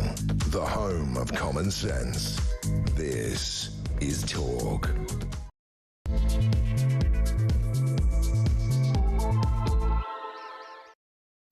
Hello, a very good morning to you just after 9 o'clock on Saturday, January the 18th. I'm David Bull. This is Weekend Breakfast. Welcome along. It's the weekend. Yay!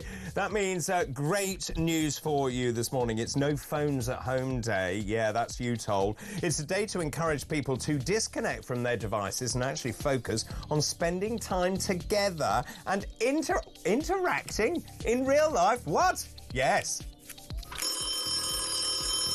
Also today, it's Winnie the Pooh Day, a day in tribute to one of the most beloved characters in children's literature. The reason it's Winnie the Pooh Day is because it's the birthday of the author A.A. Milne. Oh, yes. Time for my stoutness exercise. Quite right.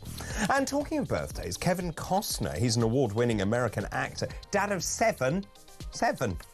He's single, ladies. He's single. So you can have him and 7 children. He is turning 70 today. Happy birthday. Happy birthday to you. Right, let's move on to today's fascinating facts.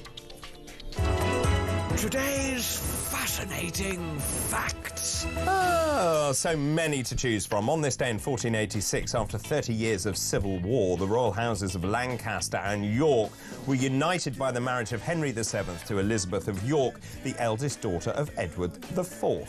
On this day in 1778, English navigator Captain James Cook became the first European to visit the Hawaiian Islands. He actually named them the Sandwich Islands, and I've always wondered why they were called the Sandwich Islands. They were named after Lord Sandwich. He was then First Lord of the Admiralty.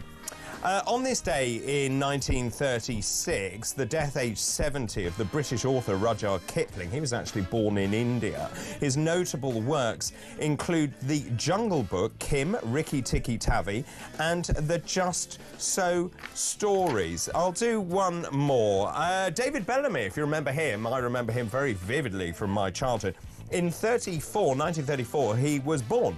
English botanist, television presenter and author. In 1989, Bellamy stated the profligate demands of humankind are causing far-reaching changes to the atmosphere of planet Earth. But by 2008, he changed his views and controversially proclaimed that man-made climate change was poppycock, insisting that climate change was part of a natural cycle. Ooh, there you are. Those are today's fascinating facts.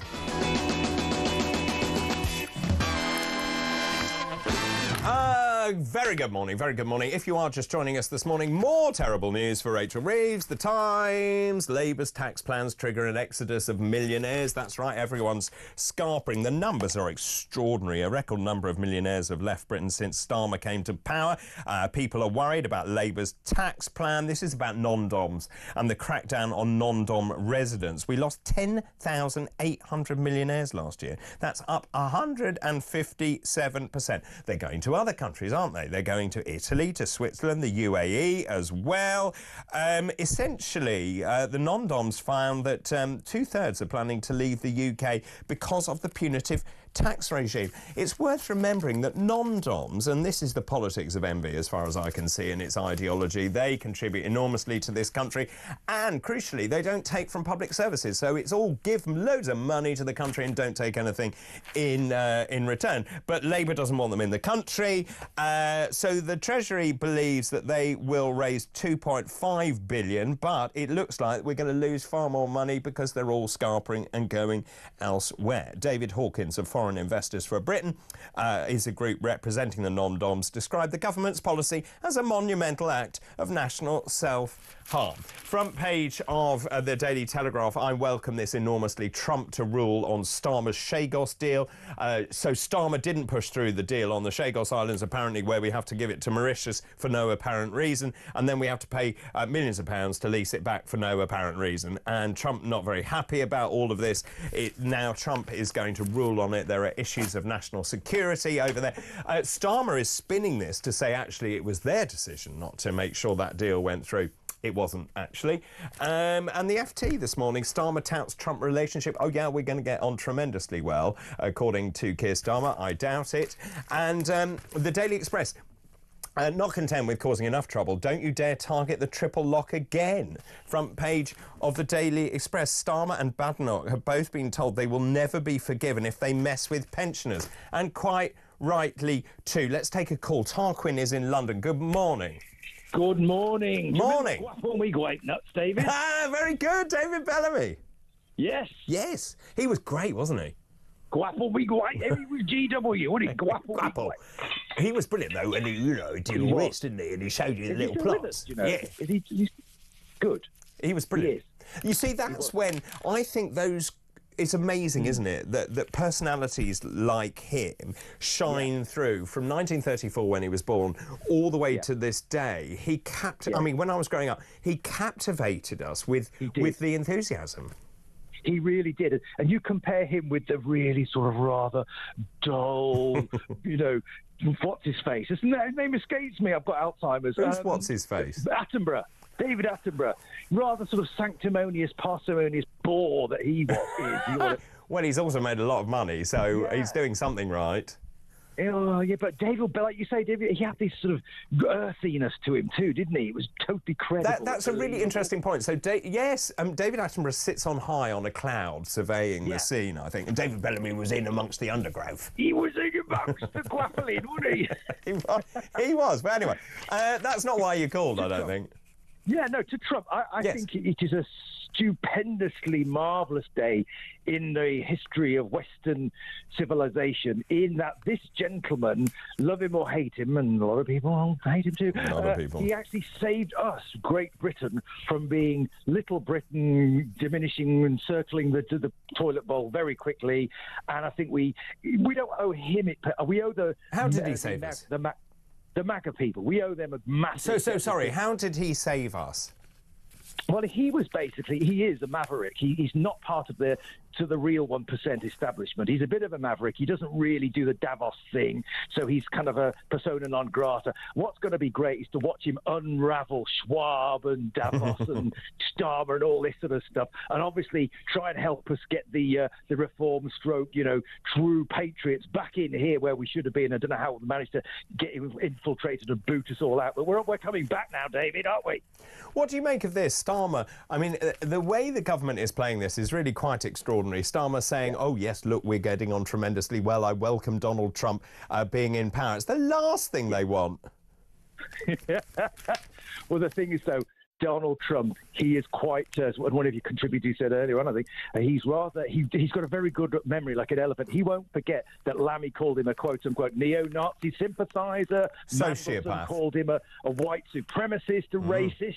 He's not going to forget this easily. So I think the fact is we're going to get no favours. Well, the Labour government is, sadly for us Brits, by default, are going to get a bad... But no, he loves us. He actually loves us, the rank and file, us, you and me and the listeners. He loves us. It's the 1% that he can't stand. He's going to get rid of the draining the swamp. He's going to get rid of them.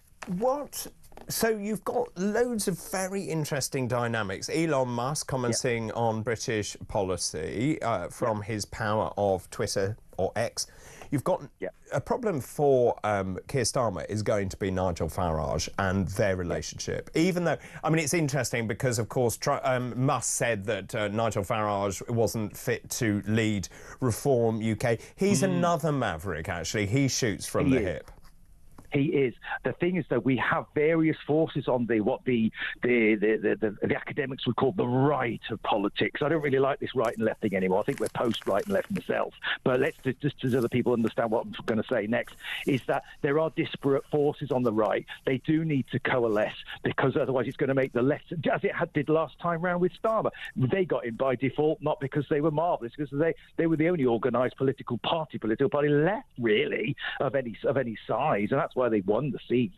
So basically, to answer the question, I think Musk is a bit of a maverick, but what he's doing, he's saying the things that we're all thinking but don't dare say for being thrown in the slammer. you know what I mean? We don't want to get tucked in, but he's above the law, isn't he? He's ultra vires, is Muskie. Do you know what I mean? Muskie. I love the fact you're on first name terms. Tarquin, always good to hear from our viewers and listeners. Thank you very much for your contribution, Tarquin. Really good to see you. Lots of you have been getting in touch talking about the economy. And last night I was thinking to myself, what on earth is going on? Because the FTSE 100 hit a new record high.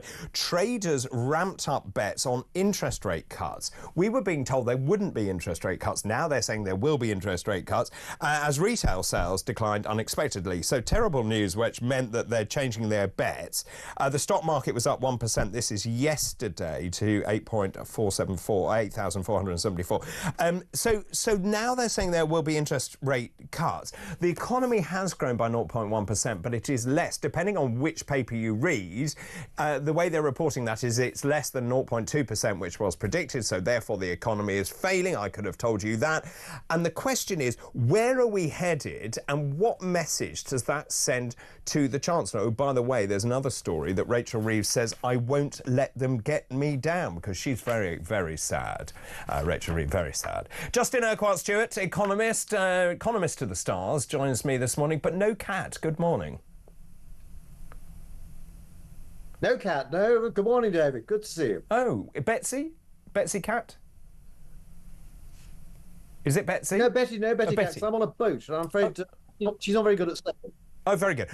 Justin, what on earth is going on? I don't understand anything anymore, because in terms of the interest rate cuts, we obviously saw the economy is not growing to the extent that people had hoped for. I think it's also just worth saying that before anyone celebrates what may be coming down the line, we've also got inflation dropping to 2.5%. But of course, this is before those changes in the budget, which are coming in April, particularly employers' national insurance. Well, and this is the problem. Not enough is going on. We've had inaction rather than action going on. And what you've seen in movements in the stock market has got, frankly, nothing to do with what the government has done. What we need to be having is some proper action here, which is seen as being credible. There are some very simple things that can be done. And by the way, it's got nothing to do with the Bank of England either. What you can be doing, for example, is actually making sure there is tax incentives for companies to be investing. And smaller companies do that on a regional basis to make sure more money is going into those regions. There is no shortage of money in Britain. It's just that people are not investing it or spending it because they don't have the confidence to do so. If you have a government which is inspiring confidence, you don't get people actually spending money. Not just here, but also people coming in overseas. Good heaven forbid, even non-doms coming back again. I think that's probably asking a little bit too much to go. But things, for example, the largest employer in this country are smaller businesses. Why not actually be in a position where encourage them to be making profits? And we had for a while that they paid no tax on profits up to a certain level, for a certain period of time, to get them going to employ more people, because actually, and then they ended up paying more tax to the government. Don't tax jobs, encourage development to actually have more jobs, and lo and behold, you'll get more money coming in. It's not that difficult. But clearly something isn't getting through to the government. You know, you've got this front page of the Times this morning, Labour's tax plans trigger exodus of millionaires. What the bit they don't seem to understand, and I understand the ideology, the politics of envy, they say they're going to bring in money because of this, because they will pay more tax. But when you have very successful people in this country, they don't take from the state, they contribute to the state, and crucially, they employ people. Well, actually, and you'll find, of course, that you look at the statistics, it's the wealthier, very, very small percentage of wealthy people who pay the majority of the tax for the country. So you need those people there.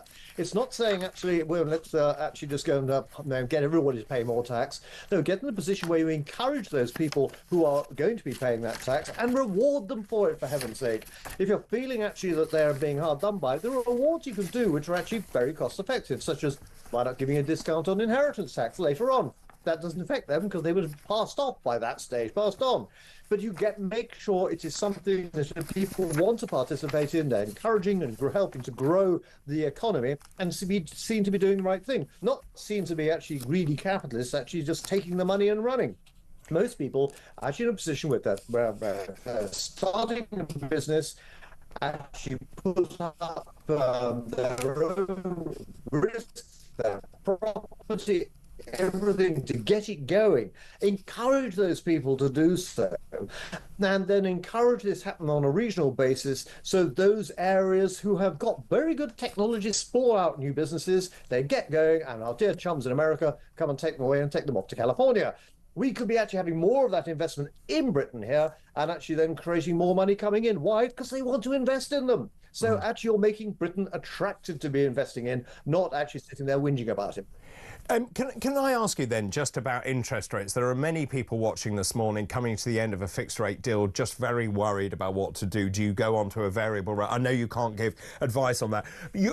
Just your thoughts in terms of interest rates. We were told that because of the borrowing, I mean the amazing amount of borrowing that Rachel Reeves has done, or the fiscal hold of 20 billion plus another 20 billion in tax rises, we were told that meant that interest rates would be on hold. This morning we're being told that they will be cut. Do you have a sense? Do you have a crystal ball that you can look into? Well, what they can do, of course, is actually cut interest rates. And by the way, the Bank of England are not in a position to control inflation. There's this lovely idea, because as inflation goes up, all I have to do is adjust interest rates. There are all sorts of reasons why inflation will occur. No, what we could do is actually make a decisive agreement to say, right, we're going to reduce the cost of money to help the economy to grow. Now, you could be a really that could be inflationary, but that's probably actually quite a small risk overall. But the Bank of England doesn't want to take that risk because they'll get blamed for that. Actually, this is where the government needs to actually have the strength of its convictions to say, we're going to back this up and actually encourage more growth, encourage more expenditure going in. The problem we got this year is there are probably about 1 million people, sadly, who are actually going to have to redo their mortgages, who probably had them very low rates 5 or 6 years ago. Now find, of course, they come back, even though the rates are slightly better.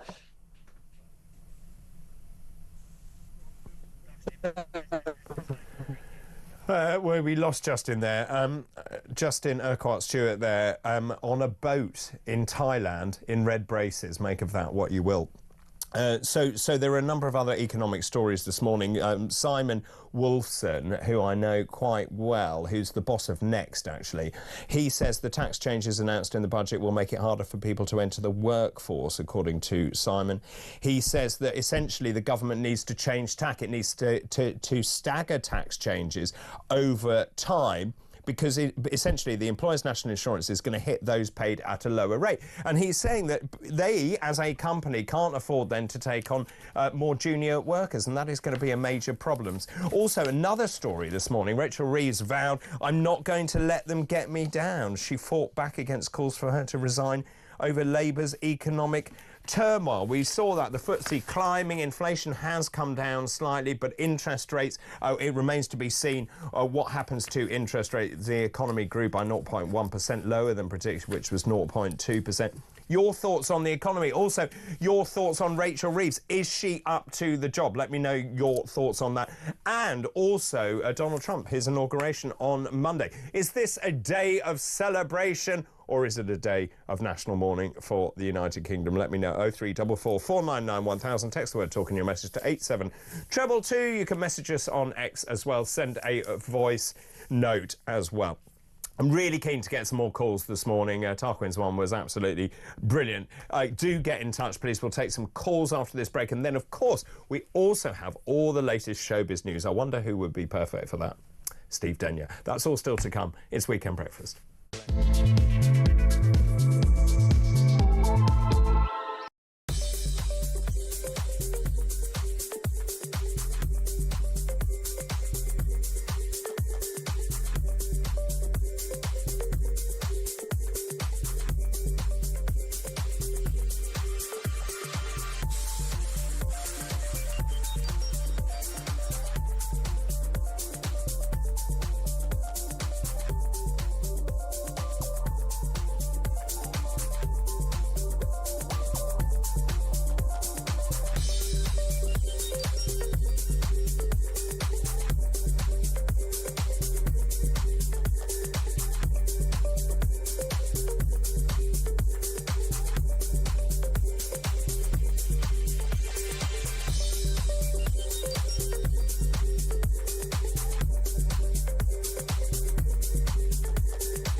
BBC just once again, lovable Auntie Beeb. Oh, you know, don't misgender anyone. Oh, don't be a climate denier. For instance, you know, have a song that's mocking Keir Starmer over the winter fuel payment. I know. No, that we're not going to play that. Oh, but you know, if you murdered a 16-year-old boy in cold blood in a bakery in 2008, and you're out and you're rapping about it, and you're rapping with lyrics where you're basically glorifying the crime that you committed that took a young life, not a problem at all.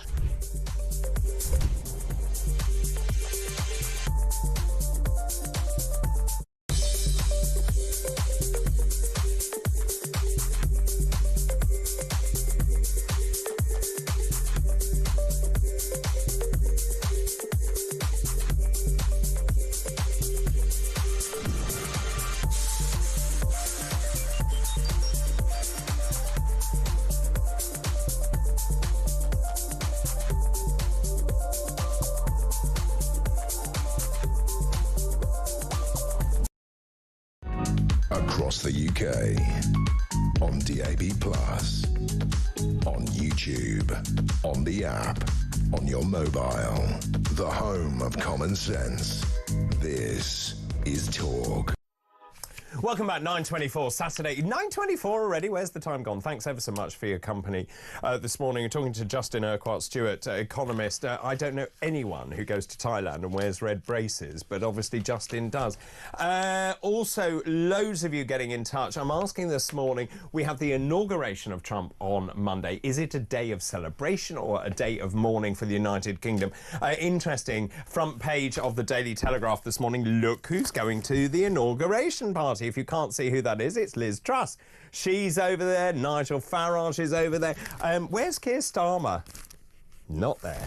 Let me know your thoughts on all of that. 0344 499 1000, calls charged at the national rate. Let's talk to Cindy in Michigan in the United States. Good morning. Hey, good morning to you. Always.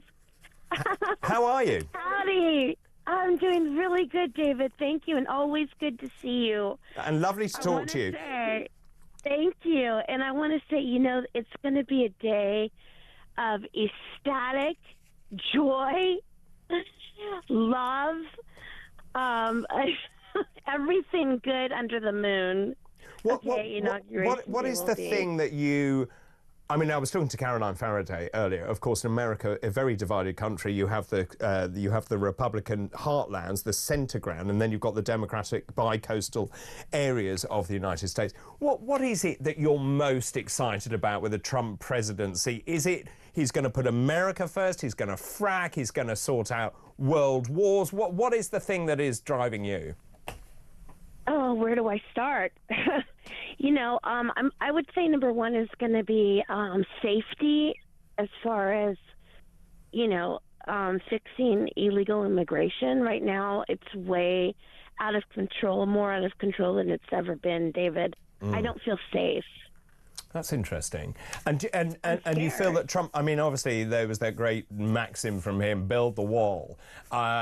Do you think that he will get on top of the illegal immigration problem? Yes, I do. I feel he's going to, well, his borders are, first of all, is top-notch. This man is going to, well, along with Trump, of course, close the borders. He's going to deport illegals. He's going to straighten things out. You see, a lot of people from mental institutions, prisons, have been released into our country. Well, I mean, also, just on that note, 2,500 criminals released by Biden. I find that extraordinary. Oh, yeah. That's insane. I mean, it is a vestige of your system. Just in terms of energy policy, I was just talking to Justin, the economist there. Trump has made no secret of the fact he wants to drill, baby, drill. Do you welcome that? I do. 100%. And why? 100%. Because it'll bring down prices, and that's what myself and the rest of Americans want. And I think that also, if you like reform, you're going to love Trump. And I love reform. I watch your news all the time. So I love everything that reform stands for. Trump's got this narrowed down, I think it's going to be a great, wonderful thing, and I think it's going to spill over to Europe. I don't think Keir Starmer's going to necessarily want to take a cue, but when he sees our country doing so much better, it's going to cause him to rethink, that is. Interesting. Cindy, really good. Always good to talk to you. Cindy in Michigan in the United States, thanks very much for your call. Keep all of those coming in. Stephen Cumbria, good morning. Starmer has realised the Chagos deal is a disaster. Correct. Well said. He can then blame his U-turn on Trump. David, loads of other messages saying very similar things as well. Trump and Musk, it's a day of celebration. This is Sue in Cambridge in East Anglia. If we become the 52nd state, it will be better than attempted government. This circus being run by Keir Starmer. Loads of other messages are coming in as well. We were talking about crime data earlier, and this story that the police force are not recording the ethnicity of people perpetrating crimes. I think, and I said, that the public has a right to know who are committing these crimes, what nationality are they, and are they here legally? I think we should know that. David, the public has, this is Tim in Southampton, good morning. The public has a right to know the crime data because it might influence their political views when it comes to elections.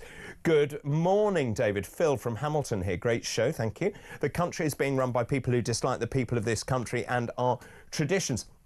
Also, those two clips I showed earlier about Sadiq Khan, first responding to Susan Hall, refusing to answer the question.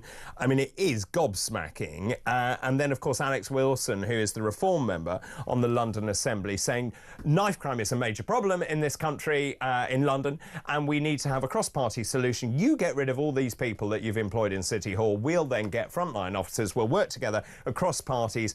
And then Sadiq Khan says, I make it a policy never to work with Reform. Many of you getting in touch about that. John says Sadiq Khan is so arrogant, he's laughing in our faces. Mick says Khan has an obvious chip on his shoulder and he overcomes it by being a bully. The Assembly members should use employment laws to take him to tribunal. He is not immune. Good morning, David. This is Sam in Dorset. How that useless Mayor of London still has a job is absolutely unbelievable. He is a disgrace. He should be sacked.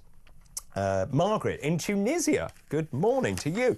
I can't wait for Trump to be in and see our government grovelling to him. I don't think countries see Starmer as a strong leader, and time will show the world what a load of charlatans Starmer and his cronies are. And don't even get me started on Sadiq Khan. I'll do one more. Good morning, David. Good choice of politics panel this morning. Thank you. Voters in the UK will be watching the US and Trump to see if he gets done what he said he will.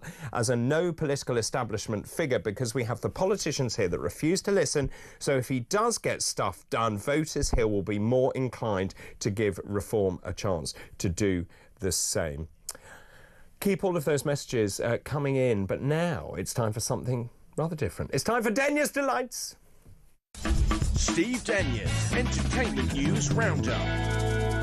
Wow, listen to that jingle. Look at that. That's the sound of Saturday. Good morning, Dr. David. That's the sound of Saturday. That's good.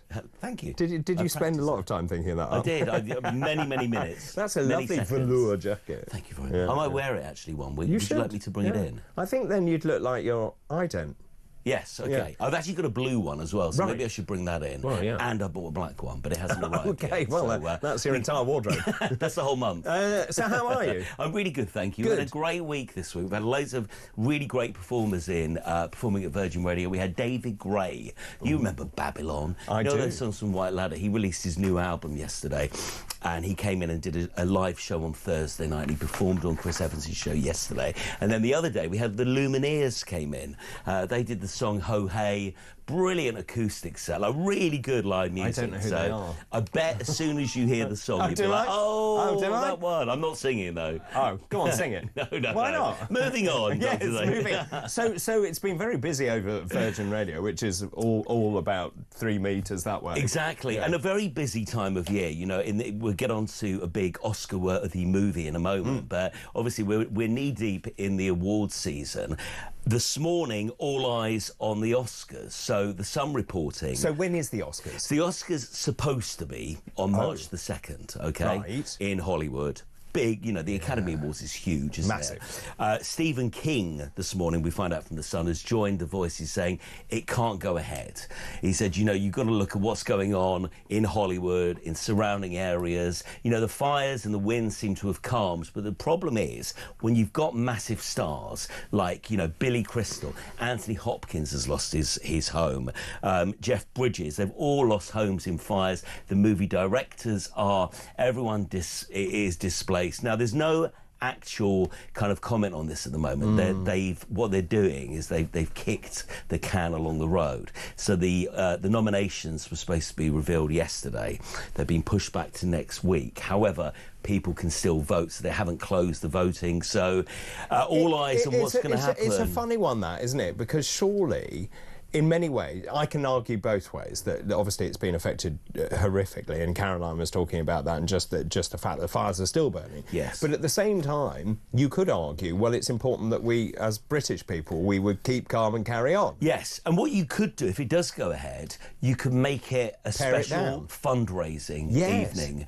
Do you know, with a kind of hotline where people can donate money? That's a great idea. The adverts could be tailor-made to people donating and helping those that have lost. That's a really brilliant idea. It's a good idea, isn't it? It's a great idea. Or pare it down, But make it less remember, bitsy. the other thing, we spoke about this last week, and it's really worth saying this again, that lots of people who live, you know, lots of people saying, oh, they're rich people. They're not. But lots of them have got those houses. They're kind of multi-generational houses. Yeah. So I've got a friend who lives not far from the Palisades, but that home was his grandparents, and it's been passed. It doesn't mean that, you know, he has got quite a bog-standard job. He's not Tom Hanks. No. He's not on millions of pounds, even though the property... I think people also forget, of course, it's not just those big stars, but all their ancillary staff, of course, live nearby. Normal people who live in normal houses. Yeah. And that's the thing I didn't realise until recently, was just how far it encroached into West Hollywood, for example. Yes, of course, Beverly Hills, but all of those surrounding areas. And there are real areas of poverty down on 3rd and Fairfax and all round there. That doesn't... I mean, there is money there, but there is also areas that don't have the cash. It's a real community thing, and somebody I was chatting to, because obviously I went to LA before Christmas, so I know people over there. Someone said literally everybody knows somebody. Everybody who knows somebody who knows somebody. You either know somebody or their family who've been either, you know, displaced or lost their home or grieving because somebody's gone missing or perished in the fires. So it really is a terrible thing. If it goes ahead, I'll tell you something, it will not be the same kind of Oscars ceremony. It will be a special benefit. And then just in terms of that, but the awards season, and forgive me if I get this wrong, but it's so packed anyway, isn't it? The sequencing of the event. Yes. How practical is it to move it? Well, this is interesting. So, I mean, do you do it online? Do we go back to kind of the COVID thing and have a ceremony where people are, you know, they're joining on Zoom? But what does that achieve? Well, it means, I suppose, that, I mean, actually, the location, the venue has been booked. That's fine, but I think it's more of a case of... It's in Hollywood, right in the centre of Hollywood. Yeah. So I think Which has been decimated. Well, not Hollywood, it hasn't. It's surrounding areas. Remember, it got close to the Hollywood sign, but... Oh, it didn't come any further? Fortunately, it didn't come any further. So the actual, you know, where we've been on holiday, where you go to the Chinese theatre and you see the prints and stuff, you know, that's fine.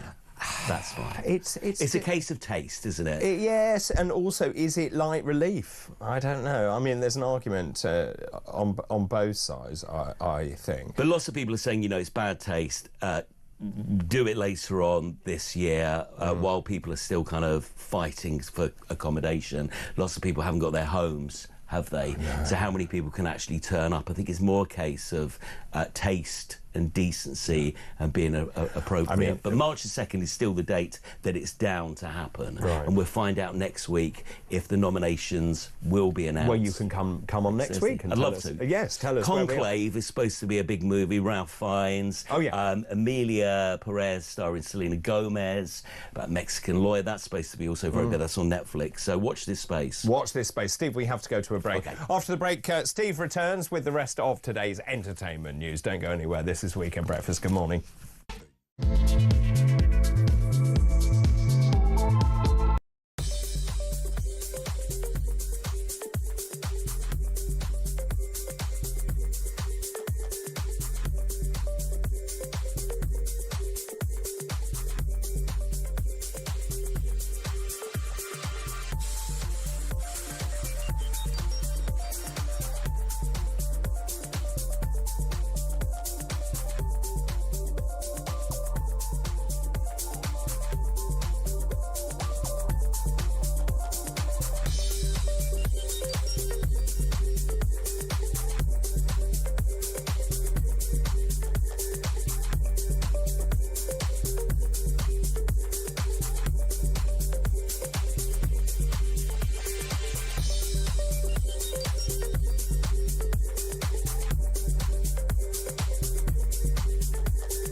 across the UK. On DAB+, on YouTube, on the app, on your mobile. The home of common sense. This is Talk. This is Talk, in the middle of a conversation with Steve Denyer, who knows everything about show business generally. Now, let's talk about Liam Payne, because this story has also taken a bit of a turn. Yes, this is such a mess. I mean, this is not... It's so sad, so tragic. The father of Liam Payne is being sued for defamation by the singer's friend, the guy called Roger Norris. Now, Roger was staying in the hotel at the time that Liam perished. And you know, this is very complicated, this, but you've got... And they were friends. They were friends. Right. And you know, recently, Argentine officials have basically cited 5 people that are going to be charged of the death, and Roger's one of them. Right. And what Roger's saying is, you know, he's saying it's not fair to say that I was looking after, or I should have been looking after Liam. I'm his friend. You know, he was a grown adult. The father saying, you knew he had addiction problems. Where were you? He said, you know, him and the girlfriend should have been there, should have been looking over him, which is a fair point, but he is a grown adult, isn't he? And it's still such a big mess. We were chatting about this the other day, and we were saying, you know, there's still rumours about footage in the lobby of him being dishevelled. What happened to that footage of smashing up the laptop and being taken back? So surely somebody should have intervened. It's easy for me to speculate and us to speculate. But I mean, the hotel staff, I mean, from those pictures, it looks like they intervened and dragged him back, from what I can see. But saying that, there are 3 hotel staff that look to be prosecuted because of lack of duty of care. But as a friend, of course, you look after your friends, but do you have a duty of care? Well, I could argue you do. But if you have someone who is intoxicated and is taking whatever, they're very difficult to control and they won't listen. Yeah, of course. And if he's locked the room, I really do think, and it's easy to speculate with this, but I think the death was probably misadventure and was probably an accident. I would agree with that. I don't want to, you know, that anyone can start speculating about these things, but you would think if he was in an altered state of mind, he couldn't probably care for himself. So it's just, look, basically it's tragic and it's awful, and the more mud that's being slung makes it worse for everybody, I think. But all eyes on this. You know, we don't know how these people are going to be prosecuted or how many people are going to be prosecuted, but it's a rolling story, and I wanted to bring you the latest. Yeah, thank you. I mean, obviously it's an ongoing legal investigation, so we have to be careful what we say. Should we talk about 2 people I used to work with? Yes, Richard and Judy. Yes. I think Richard and Judy are the greatest daytime TV couple ever. Well, the reason it works so brilliantly is, and I did work on that show for quite a while. And you liked them, didn't you? Oh, yeah, very much. But the brilliant bit about that is that as a married couple, she would tell him off the whole time. Richard, stop. Richard. And that was the beauty of that, and everyone could relate to that. They were so normal and natural. Now, they haven't been on TV together for 15 years. I don't know if you're aware of this, but they do have their own company. So already you can get fragrances, cosmetics. There's now rumours that... What's the fragrance called? I have no idea. The Richard and Judy scent.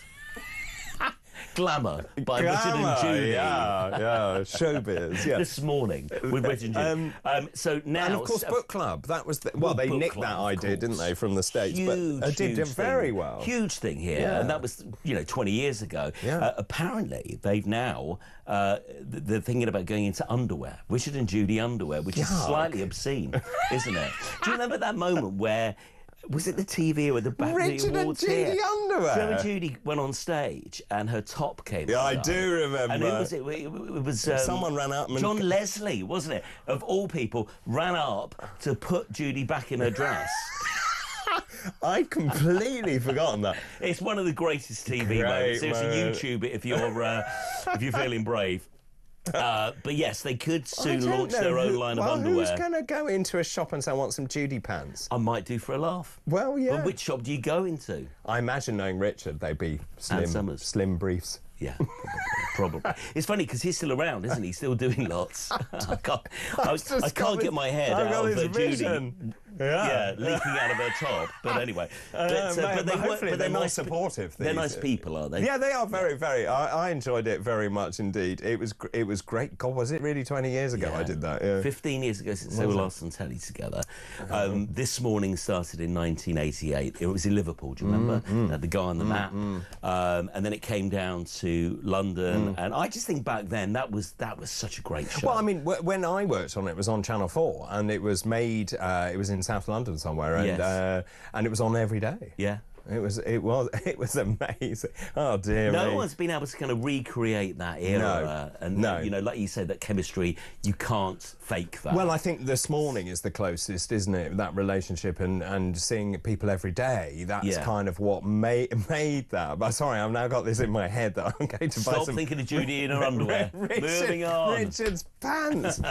Move on. Now, you tweeted and copied me in that you had been as you always are, but you went to see this Bob Dylan thing. Yeah, I've got 30 seconds to play and show you of the trailer. This is the big movie release of the weekend. It's called A Complete Unknown. It's the biopic of Bob Dylan. Let's take a look at it.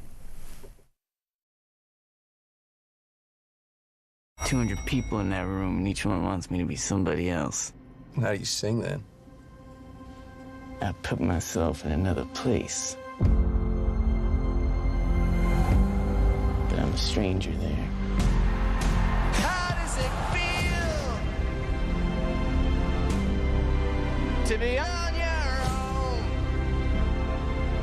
with no direction home? If you could just get up there one more time and use that music in the right way. The right way? Did you ever listen to the music you're telling me not to play? So I said to you just when you came into the studio, Bob Dylan leaves me cold, but I guess it's when was this? The 60s? This was the 60s. So it's before my time. It's an interesting one, this, because I've always heard of people referencing Dylan and his brilliant lyrics and how he changed music and stuff. And I think if you were there and you lived through that period of time with everything that was going on socially, politically, you'll love this film because it's a real nod to that era. If you weren't involved and you didn't know, it's interesting but not spectacular. So for you it was interesting, not spectacular? Yeah, for me it was interesting. It was long. It's 2 hours 35 minutes. Right. So you know how fidgety I get after 90 minutes. I'm like, you know, but beautifully shot. Did it hold you? It did hold me. It's great and it's interesting. I didn't know too much about. It's really interesting. You've got this guy who arrives, a bit like Madonna in the 80s. He arrives in New York with a guitar, and it's a brilliant kind of sense of life's what you make it. And you know, he's kind of taken under the wing of a couple of people who look after him, and then starts writing, you know, brilliant lyrics. Starts off as a folk singer, changes the face of music by picking up. It takes 2.5 hours for him to take up his electric guitar and change the face of music. Right. I'm like, you could have done this 90 minutes earlier, and I could have been out You're having really a nice tough afternoon. critic. I know. Timothy Chalamet, or is it Timothée Chalamet? Apparently, the correct Timothy, way, isn't it? It's not Timothy. He sounds like a shampoo from the 80s. He does, yeah. He's brilliant. Everyone had Timothy. I've followed his career in the last decade, from Call Me By Your Name to Wonka. About a year and a half ago. You know, he's really is the big actor of a generation. You want a mark out of 10? I can tell you're going to ask me, Dr. David. I'm going to give it a 7. Okay, very good. 7 out of 10. Thank you. You could have shaved an hour off. Right. I have to leave you now. But BBC Two tonight. Best Top of the Pops. Best of 1990 and 1999. Best hit. The greatest hit between of 1990. those 2 years? Both of the years. Oh, both years. Start with 1990, end with 1999. So you start with Sinead O'Connor, The Righteous Brothers being re-released from Ghost, Madonna's Blonde Ambition tour, and then you get to the end of the decade where you got Britney Spears, Mr. Wazzo, Shanks and Bigfoot, Sweet Like Chocolate, and I'm confusing you. Mr. Wazzo? Steve. Thank you very much. I'm now calling you Mr. Wazzo. Steve, thank you very much for that thought about Richard and Judy's pants. That was today's Denya's Delights.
BBC just once again, lovable Auntie Beeb. Oh, you know, don't misgender anyone. Oh, don't be a climate denier. For instance, you know, have a song that's mocking Keir Starmer over the winter fuel payment. I know. No, that we're not going to play that. Oh, but you know, if you murdered a 16-year-old boy in cold blood in a bakery in 2008, and you're out and you're rapping about it, and you're rapping with lyrics where you're basically glorifying the crime that you committed that took a young life, not a problem at all.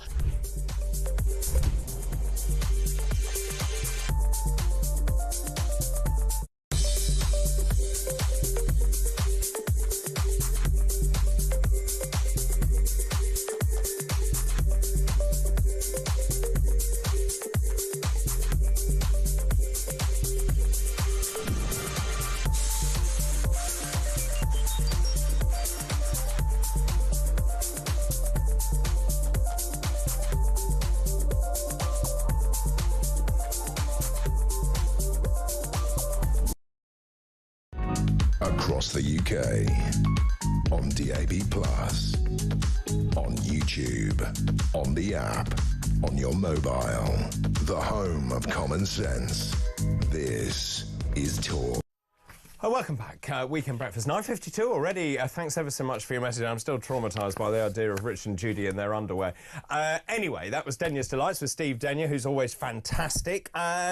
Keep all your messages coming in, please. Trump's inauguration on Monday, a day of celebration or a day of mourning. Also, we were talking about this ceasefire, which comes into effect tomorrow at 6:30 in the morning. We'll cover that tomorrow morning on Weekend Breakfast from 6, so I hope you can join me then. Howard, good morning to you. Hola, David. Hola. ¿Cómo estás? I love your programme. I'm surprised you feel Dylan leaves you cold as you're into music. I am. I'm 74 and was among the 60s music revolution, hippies and so on, each to his. It's not that, Howard. It's just that because I wasn't around, well, I was around at the end of the 60s, but it just, excuse me, doesn't have the same resonance to me as the late 70s and early 80s, because obviously I was growing up at that time. But thank you very much for your message and your Spanish. Heather, good morning to you. The people committing the most crime in England, we were talking about crime statistics, are the Labour Party themselves. Helen, good morning. David, I wish we had one politician in our government who loves the country like Trump actually does. Labour hates Great Britain. Lots of you saying it's a day of celebration. Definitely can't wait. Let's take a call. Carl is in Liverpool. Good morning. Good morning, Dr. David. Good morning. What's on your mind this morning? Well, everyone's been speaking about Sadiq Khan and you know, him being knighted, and everyone's saying the same thing. He actually hasn't done anything to be knighted. He hasn't achieved anything. London is a really unsafe place. Everyone that lives there says the same thing.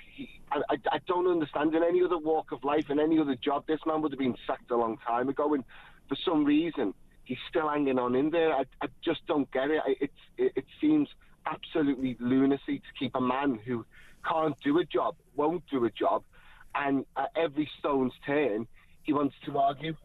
I mean, so he was democratically elected, that's the reason he's still in power. But what are your thoughts on the way that he treated Susan Hall? Those two clips I played, Susan Hall and Alex Wilson. And yeah, absolutely disgusting. The contempt, it was contempt.